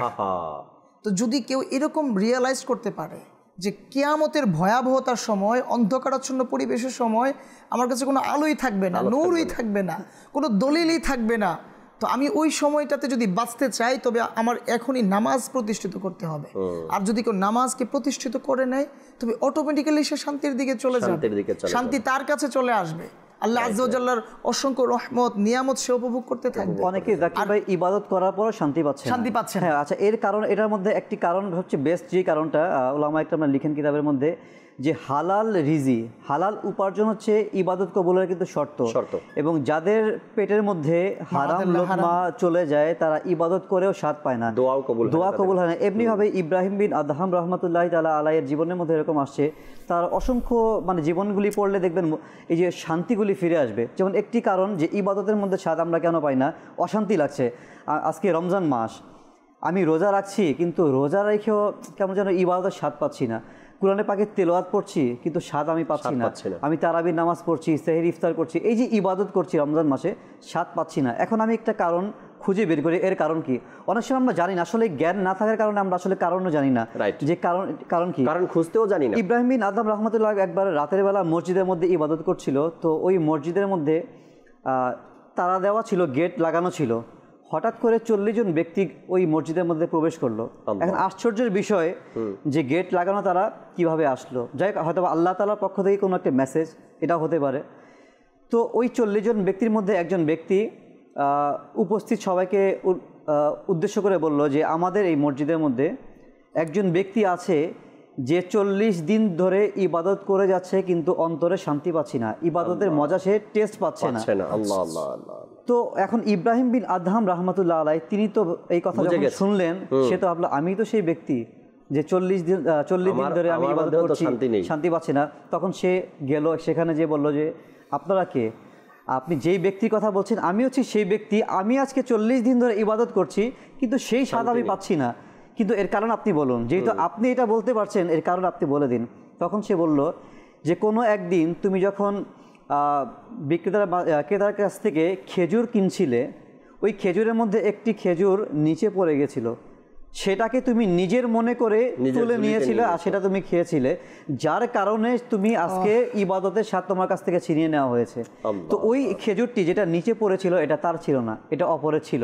মানে মূলত তোমার নাই খেজুরটা, ও তার ছিল না। হ্যাঁ, তো অপরে ছিল, অপরে ছিল যার কারণে সেটা নিজের মনে করার কারণে সেটা খেয়েছে, তার ইবাদতের ছাদ আল্লাহ পাক ছিনিয়ে নিয়েছে, কেড়ে নিয়েছে। আজকে আমরা দেখি জাকির ভাই, আজকে আমরা অপরের জিনিস তো আমরা ভুল বশত না, বরং ইচ্ছাকৃতভাবে অপরের সম্পদ নিজের মনে করে নেই, অপরের হক সবকিছু নিজের হক মনে করি, অপরের জিনিস সব নিজেরই মনে করি। তো এই সকল কারণে আজকে আমরা ইবাদত থেকে অনেক দূরে, অন্তরের মধ্যে শান্তি পাচ্ছি না, পরিবারে গেলে অশান্তি, যেখানে যাই সেখানে আমরা শান্তি পাচ্ছি না, একমাত্র মসজিদে যাই ইবাদত করার জন্য সেখানেও শান্তি খুঁজে পাচ্ছি না। তো এর কারণ হচ্ছে আজকে আমরা যেখানেই যাই জাকির ভাই দেখবেন ব্যবসাকে আল্লাহ পাক দেখেন আজকে ব্যবসাকে হালাল করা হয়েছে, এই ব্যবসার মধ্যে আজকে বেশি ভেজাল, এই ব্যবসার মধ্যে বেশি আজকে এই ধোঁকাগুলি কিন্তু মানুষ বেছে নিচ্ছে, যার কারণে কিন্তু আজকে আমরা শান্তি পাচ্ছি না। আর শান্তি না হওয়ার কারণে ইবাদতের মধ্যে কিন্তু আজকে বরকত পাচ্ছি না, ইবাদতও কবুল হচ্ছে না। আমি জানি না যে ইবাদত কবুল হচ্ছে কিনা, এই সকল কারণে ইবাদতও কবুল হচ্ছে না, যার ইফেক্ট ইবাদতের প্রভাব আমার মধ্যে পড়ছে না, যার কারণে আমার দ্বারা অশান্তি সমাজের মধ্যে বিরাজমান হচ্ছে। কিভাবে শান্তি আসবে? হ্যাঁ, আমার পাশে আমার ভাই, আমার একটু দূরে হয়তো 2-1টা বাড়ি পরে আমার বোন, কিন্তু তার বাড়িতে আমি রমজান চলে আসলো, এখন ইফতার পাঠাতে পারলাম না, আমার ভাইকে নিয়ে আমি ইফতার করতে পারলাম না, সেহরিতে আমার ভাইকে কল দিতে পারলাম না। তো এই যে এক মিসআন্ডারস্ট্যান্ডিং আমাদের এই ফ্যামিলিতে, সোসাইটিতে যে বিরাজমান করছে, তো এগুলো থাকলে কিভাবে আমার ঘরে শান্তি আসবে বা আমার দিলে শান্তি আসবে? তো আমরা যারা শান্তি খুঁজি, শান্তি খোঁজার জন্য এদিক ওদিকে আলো পাথারি ছোটাছুটি করি, আগে নিজেকে একটু জানা, নিজেকে একটু নখ দেওয়া যে কারণ কি, কোথায় সমস্যা। তো এই সমস্যাটা যদি আমি আগে প্রথমে যেটা বলেছিলেন নির্ণয় করতে পারি তবেই সম্ভব। আজকে আমার ভাই হয়তো আমার জন্য অনেকক্ষণ অপেক্ষায় ছিলেন যে আমার ভাই হয়তো আমাকে নখ দিবে, আমার ভাই আসবে আমার কাছে। হ্যাঁ, আমি অনেক দিন ধরে আমার ওই ভাইয়ের মুখ দেখি না। ওই বোন হয়তো অনেক আগ্রহী ছিলেন, অপেক্ষায় ছিলেন যে আমার ভাই আসবেন, কিন্তু আসলো না। তো এই যে একটা দূরত্ব তৈরি হলো, এই যে একটা অন্যরকম পরিবেশ তৈরি হলো, তো এটা কি আদৌ শান্তি দিতে পারে? এরকম অসংখ্য ঘটনা আছে। যদিও বা শান্তি দেখা যায়, কিন্তু অন্তরের শান্তি নেই, অন্তরের শান্তি তো নেই, কিছু একটা মিস করতেছি। আসলে আমরা অনেক সময় মনে করি যে সবকিছু আমার আত্মীয় স্বজন সবকিছুকে বাদ দিয়ে আমি একাই ভোগ করব, এর মধ্যেই শান্তি আছে। আসলে নয়, আমরা শুনেছি ছোট থেকেই যে ভোগে নয় ত্যাগের মধ্যেই শান্তি রয়েছে। আজকে যদি আমি একাই না খেয়ে আমি যদি আমার আত্মীয়কে দিতাম, আমার প্রতিবেশীকে দিতাম, দেখবেন শান্তিটা কিন্তু আরো দ্বিগুণ হয়ে যেত। আমি আজকে যেটা পড়তে পারছি, এটা যদি আমি না দিয়ে আরেকজনকে দিতাম, তার মধ্যে এটা যখন মানুষকে আমি দান করব জাকির ভাই, মানুষকে যদি আমি দেখি যে আমি একটা খেজুর দিয়ে একজনকে ইফতার করালাম, ওই ব্যক্তিটা খুশি হয়ে দোয়া দিল, তখন এই দৃশ্যটা যখন আমি দেখছি না, তখন অন্তরের মধ্যে কেমন শান্তি লাগে। যখন এক ব্যক্তিকে আমি ঈদের মধ্যে কোনো নতুন জামা কাপড় কিনে দিলাম, তারা যে একটা খুশিতে একটি হাসি দিল, ওই হাসিটা যখন আমি দেখছি, আমার অন্তরের মধ্যে কেমন একটা শান্তি বিরাজ হচ্ছিল, প্রশান্তি কাজ করছিল। এখন সবকিছু বাদ দিয়ে যদি আমি আমার মধ্যে রাখি না, যে কাউকে করব না, আমি নিজের মধ্যে, তাহলে কিন্তু শান্তি আসবে না। কিন্তু মানুষকে দেওয়ার মধ্যে অনেক শান্তি রয়েছে। আমাদের আউলিয়া কেরামকে যদি আমরা দেখি ইহসান ভাই, যে আলা হযরত রাহমাতুল্লাহি তাআলা আলাইহি শান্তি অশান্তির কারণ না আজকের আলোচনার বিষয়। আলা হযরত শান্তি কোথায় খুঁজেছেন? কালামের মধ্যে, নাতে রাসূলের মধ্যে আলা হযরত শান্তি খুঁজেছেন। সুবহানাল্লাহ। কিবলা শাইখে তরিকাত আমির আহলে সুন্নাতকে দেখেন, শান্তি কোথায় খুঁজছেন? নেকির দাওয়াতের মধ্যে খুঁজছেন, কাফলার মধ্যে শান্তি খুঁজছেন। এভাবে করে আউলিয়া কেরামকে আপনি দেখেন যে তারা শান্তি কোথায় খুঁজতো। যেমন ইমামে আজম রাহমাতুল্লাহি তাআলা আলাইহিকে দেখেন, তারাও কিন্তু শান্তির খোঁজে ছিল। সে শান্তি কোথায় খুঁজেছে? মাসলা মাসাইলে খুঁজেছে, এর মধ্যে সে শান্তি পেয়েছে। আমরা শান্তি কোথায় খুঁজি? যেথায় খোঁজার দরকার সেখানে না গিয়ে আমরা ভুল পথে চলে গেছি শান্তি খোঁজার জন্য। জুনায়েদ ভাই শুরুতেই যে কালামটা পড়েছেন, এর শেষ লাইন যেটা ছিল, যদি স্থায়ী শান্তি চাই আমরা, তবে আমাকে আপনাকে ওই এক জায়গাতেই যেতে হবে। সেটা কোথায়? সোনার মদিনাতে। আর ওইখানে যেতে পারলে পৃথিবীতে আর কোথাও শান্তি পান আর না পান, আপনি মদিনাতে শান্তি পাবেনই পাবেন। আল্লাহ রসুলের দরবারে যখন কেউ কোনো গোলাম যায় আর সে সেখান থেকে অশান্ত হৃদয় নিয়ে ফিরে আসবে, এটা তো মানতেই পারি না আমরা, এটা আমাদের আকীদাতেও নাই। আমরা এটাই মানি, এটাই জানি, অশান্ত হৃদয় যদি যায় আল্লাহ রসুল সেখান থেকে শান্তি দিয়েই তাকে বিদায় করেন। যদি ওই ব্যক্তি আশিক হয়ে যায় তবে অবশ্যই শান্তি নিয়ে আসতে হবে। আশিক না হয়ে যেতে হবে, সেখানে গিয়ে কোনো লাভও নেই আর কিছু পাবেও না। যদি আশিক সেখানে যেতে পারে, অন্তরে ভালোবাসা নিয়ে যেতে পারে, সত্যিকারের ভালোবাসা যেটা, এটা নিয়ে যদি যেতে পারে, তবে সেখান থেকে শান্তি অর্জন করেই আসবে এবং আসার পরে অপেক্ষায় থাকবে আবার কবে যাব, সেই শান্তি খোঁজার জন্য আবার কবে যাব, এমন একটা বেকুলতা তার মধ্যে কাজ করবে। তো শান্তি খোঁজার জন্য যেটা দিন ইসলাম বলছে, শান্তি যেখানে আছে, ইসলাম যেভাবে বলছে, শরীয়ত যেভাবে বলছে, এভাবে শান্তি খুঁজি না। দেখবেন আল্লাহ চাই ইনশাআল্লাহ তাআলা অতি তাড়াতাড়ি আপনার ঘরের মধ্যে আপনার জীবনে শান্তি চলে আসবে। এই যে শান্তি খুঁজতেছি এর পিছনে যে বিরাট একটা ভূমিকা আমার মাঝে আছে, বা আমি চাইলে যেটা করতে পারি সমাধান করতে, তো সেটা হচ্ছে আমার এই দিলের ময়লাগুলোকে পরিষ্কার করা। এক তলিবুল ইলম, অনেক বুদ্ধিমান তলিবুল ইলম ছিলেন, তো উনি ওনার ওই বোর্ড, চক দিয়ে আমরা ছোটবেলায় লিখতাম বোর্ডে, তো ওই বোর্ডের কালি পরিষ্কার করার জন্য পানি নিলেন, আরো কত কিছু নিলেন, উঠাতে পারেন না। পরবর্তী সময়ে মোটা রশি নিলেন, রশি নিয়ে ওই কালিগুলো পরিষ্কার করার চেষ্টা করলেন। পরক্ষণে এক ব্যক্তি দূর থেকে এই ঘটনাটা যখন পর্যবেক্ষণ করলেন, তখন উনি অনেকটা অবাক হয়ে বলতে লাগলেন যে কি ব্যাপার, আপনি ছোট বয়সে ছিল যে আপনি এইভাবে কেন এত জোরে ঘষার চেষ্টা করছেন, আর আদৌ কি এই দাগ এই রশি দিয়ে আপনি উঠাতে পারবেন? পরবর্তী সময়ে ওই বুদ্ধিমান তলিবুল ইলম বলতে লাগলেন যে এটা অনেক দিনের এক কালি, এটা অনেক আগের এক কালি, এটা স্বাভাবিকভাবে উঠে না, উঠছেই না, তো আমি রশি নিলাম। আচ্ছা, আপনি কি কখনো দেখেননি এই যে কূপগুলো থাকে, ওইখানে বালতি থাকে, তারপর রশি টানানো থাকে, আর ওই রশি দিয়ে যখন কূপ থেকে পানি ওঠানো হয়, তখন ওই কূপের পাশে যেখানে ওই রশি থাকে, ওই পাথরটাও কি হয়ে যায়, ক্ষয় হয়ে যায় টানার কারণে, একের পর এক রশি উঠানামা করার কারণে। তবে আমার এই দাগ কেন পরিষ্কার হবে না? পরবর্তী সময়ে ওই ব্যক্তি এইভাবে তার জীবনে এটাকে আমল করে নিল, বাস্তবায়ন করে নিল যে মানুষের জীবনে যদি কোনো ময়লা থেকে থাকে তার দিলের মাঝে, তবে সেটা যদি সে ভালো করে চায় যে আমি এটাকে পরিষ্কার করেই নিব, তবে অবশ্যই সেটা পরিষ্কার করা সম্ভব।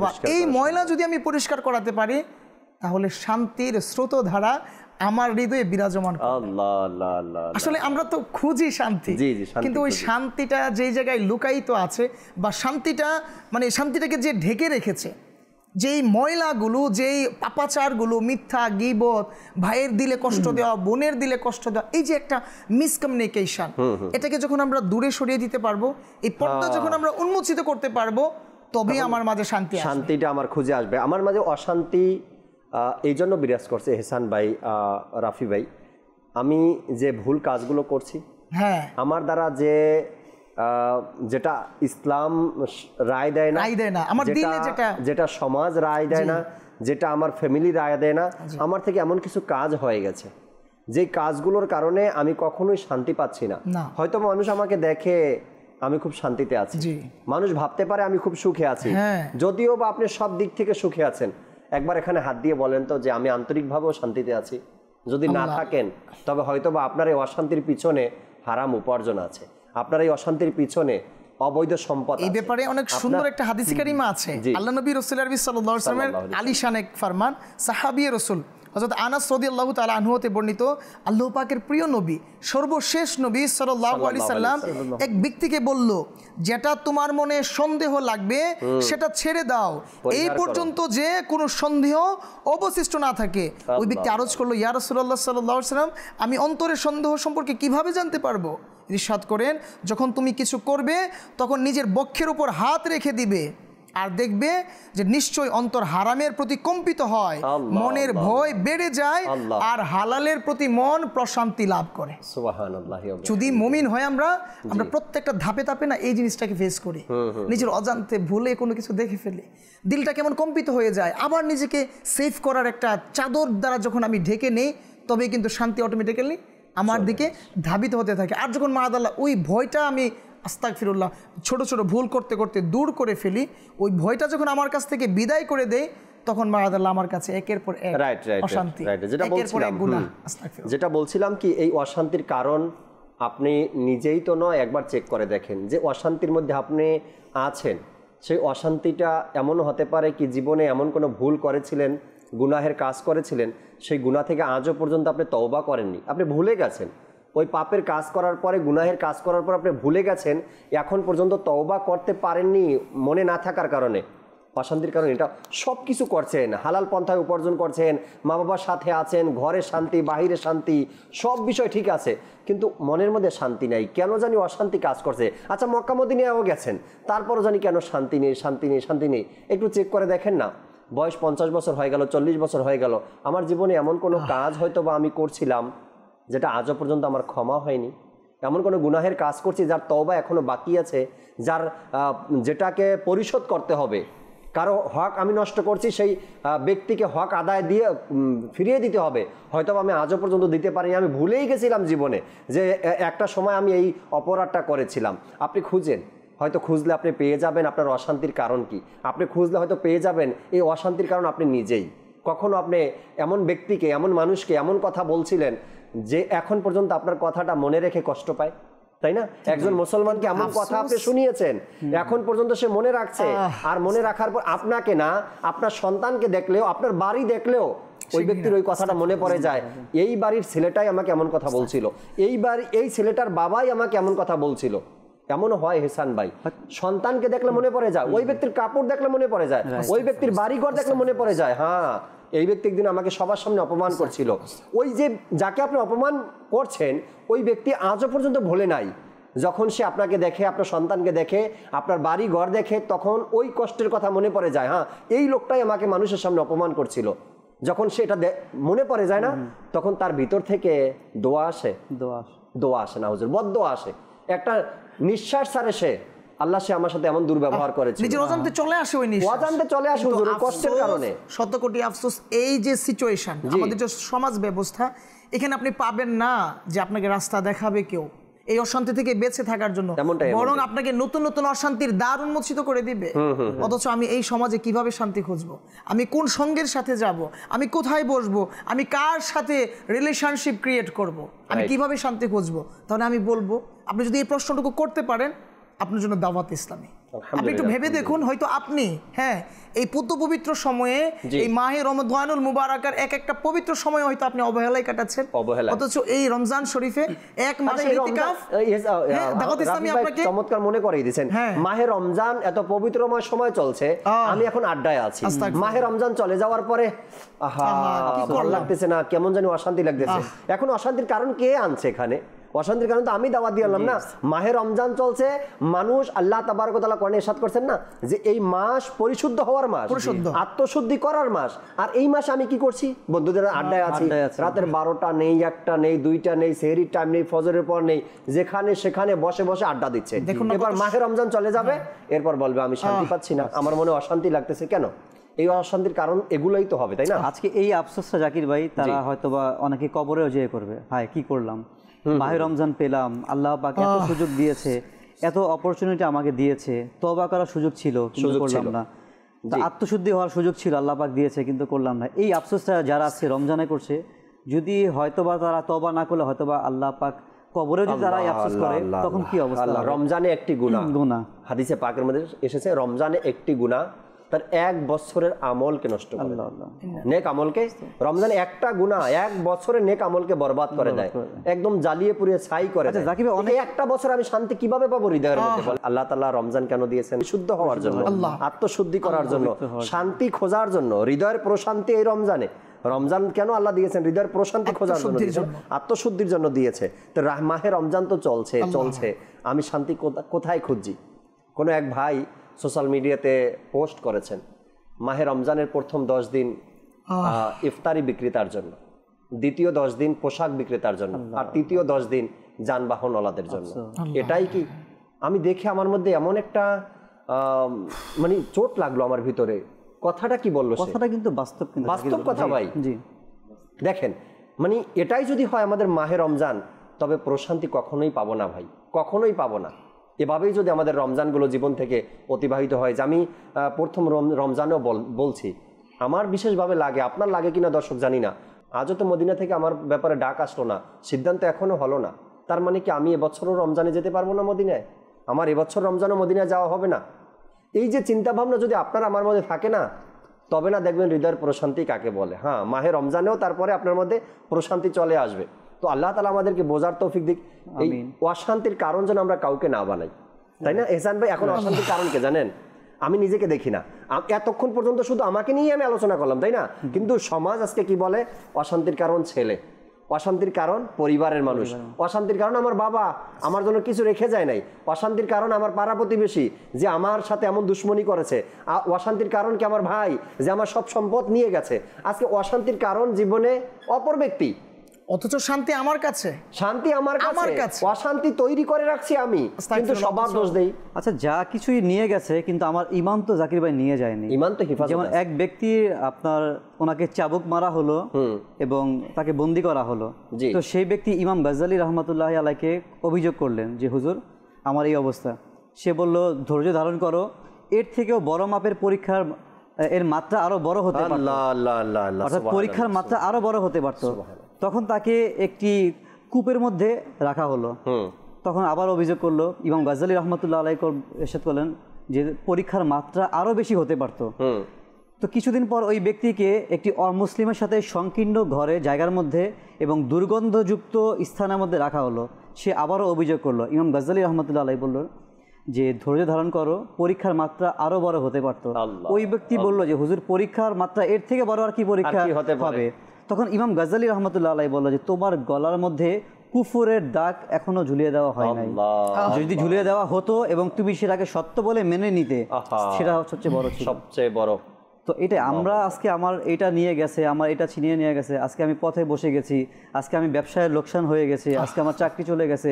তো আজকে আমার ঈমান তো সালামতে আছে জাকির ভাই, আমরা শুকরিয়া আদায় করি আল্লাহ পাক আমাকে ঈমানের সাথে রেখেছে। হাফসি রাদিয়াল্লাহু তাআলার ঘটনা কে না জানে, কোন আশিক না জানে, সবাই জানে। তাকে তার ঈমানকে নেওয়ার জন্য, তার থেকে কালেমাকে অস্বীকার করার জন্য, আমার নবীকে অস্বীকার করার জন্য তাকে কত কষ্টই না দিয়েছে না দুশমনরা। তারপরেও কিন্তু সে যত অশান্তি তার উপরে আসছে, যা কিছু করছে দুশমনেরা, তারপরও সেই এটা স্বীকারই করে নাই কখনো যে আমি মুহাম্মাদের কাছে যাব না সাল্লাল্লাহু আলাইহি সাল্লাম। সে যত কষ্ট দিয়েছে সব মেনে নিয়েছে, তারপরও বলছে আমি কালেমাকে পড়ছি, ওই কালেমাকেই আমি মানি, আর আমার নবীকে মানছি, মেনেই যাব আমি। কখনো সে অস্বীকার করেনি। যতই অশান্তি আউলিয়া কেরামের কাছে আসতো দুনিয়াবি, কিন্তু তারা প্রশান্তি খুঁজতো ইসলামের মধ্যে, তারা প্রশান্তি খুঁজতো ইবাদতের মধ্যে, তারা প্রশান্তি খুঁজতো নামাজের মধ্যে, তারা প্রশান্তি খুঁজতো কোরআনে পাকের তেলাওয়াতের মধ্যে, হালালের মধ্যে, তারা প্রশান্তি খুঁজতো মানুষকে নেকির দাওয়াতের মধ্যে, তারা প্রশান্তি খুঁজতো হাদিস বয়ান করার মধ্যে, তারা প্রশান্তি খুঁজতো নবীর নাতের মধ্যে। আজ আমরা প্রশান্তি কোথায় খুঁজি নিজেকে প্রশ্ন করি, তবে হয়তোবা এই প্রশ্নের উত্তর আপনি নিজেই পেয়ে যাবেন যে আমি শান্তি কোথায় খুঁজছি, আর অশান্তিকে দাওয়াত তো দিচ্ছি না আমি। আল্লাহ তাবারক ওয়া তাআলা মাহে রমজানের এই দিনগুলোকে যেন আমরা সুন্দর মতো অতিবাহিত করতে পারি। আর এই মাহে রমজানকে যেভাবে পবিত্রতা রক্ষা করার কথা বলা হয়েছে, মাহে রমজানের সেভাবেই যেন আমরা পবিত্রতা রক্ষা করতে পারি। মাহে রমজানের পরে আফসোস করে তো কোনো লাভ নেই। মাহে রমজান বিদায় নিয়ে চলে যাবে, এরপরে যদি আফসোস করি হায় আমি রমজানে কিছু করতে পারলাম না, তবে সেই আফসোস কোনো কাজে আসবে না। ওই অশান্তি থেকেই যাবে রমজানের পরেও, কিছু করতে পারলাম না। যারা পাওয়ার তারা ঠিকই নিচ্ছে, যারা পাওয়ার শান্তি তারা রমজানে শান্তি খুঁজে নিচ্ছে, কিন্তু আপনি আমি পাইনি তো পাইনি, আমরা বঞ্চিত তো বঞ্চিতই। কেন? আমার ভুলের কারণে, আমার নিজের কারণে। এই জন্য দর্শককে বলবো, দর্শক আপনি নিজে, আপনার পরিবারের মানুষ, আপনার ঘরের মানুষ, আপনার সন্তানরা, তাদেরকে সবাইকে এটাই শিক্ষা দেন যে অশান্তির কারণ যেগুলো আছে এগুলো যেন আমরা চিহ্নিত করতে পারি এবং অশান্তি থেকে নিজেকে, নিজের পরিবারকে বাঁচাতে পারি। আর সবসময় মনে রাখতে হবে এটা আমার পরিবার, আমি নিজে, আমার পরিবার, আমরা সবাই শান্তিতে আছি, সুখে আছি। কিভাবে? আল্লাহ তাআলার ইবাদত রিয়াজতের মাধ্যমে। আল্লাহ তাবারক ওয়া তাআলা আমাদেরকে বোঝার এবং আমল করার তৌফিক দান করুক।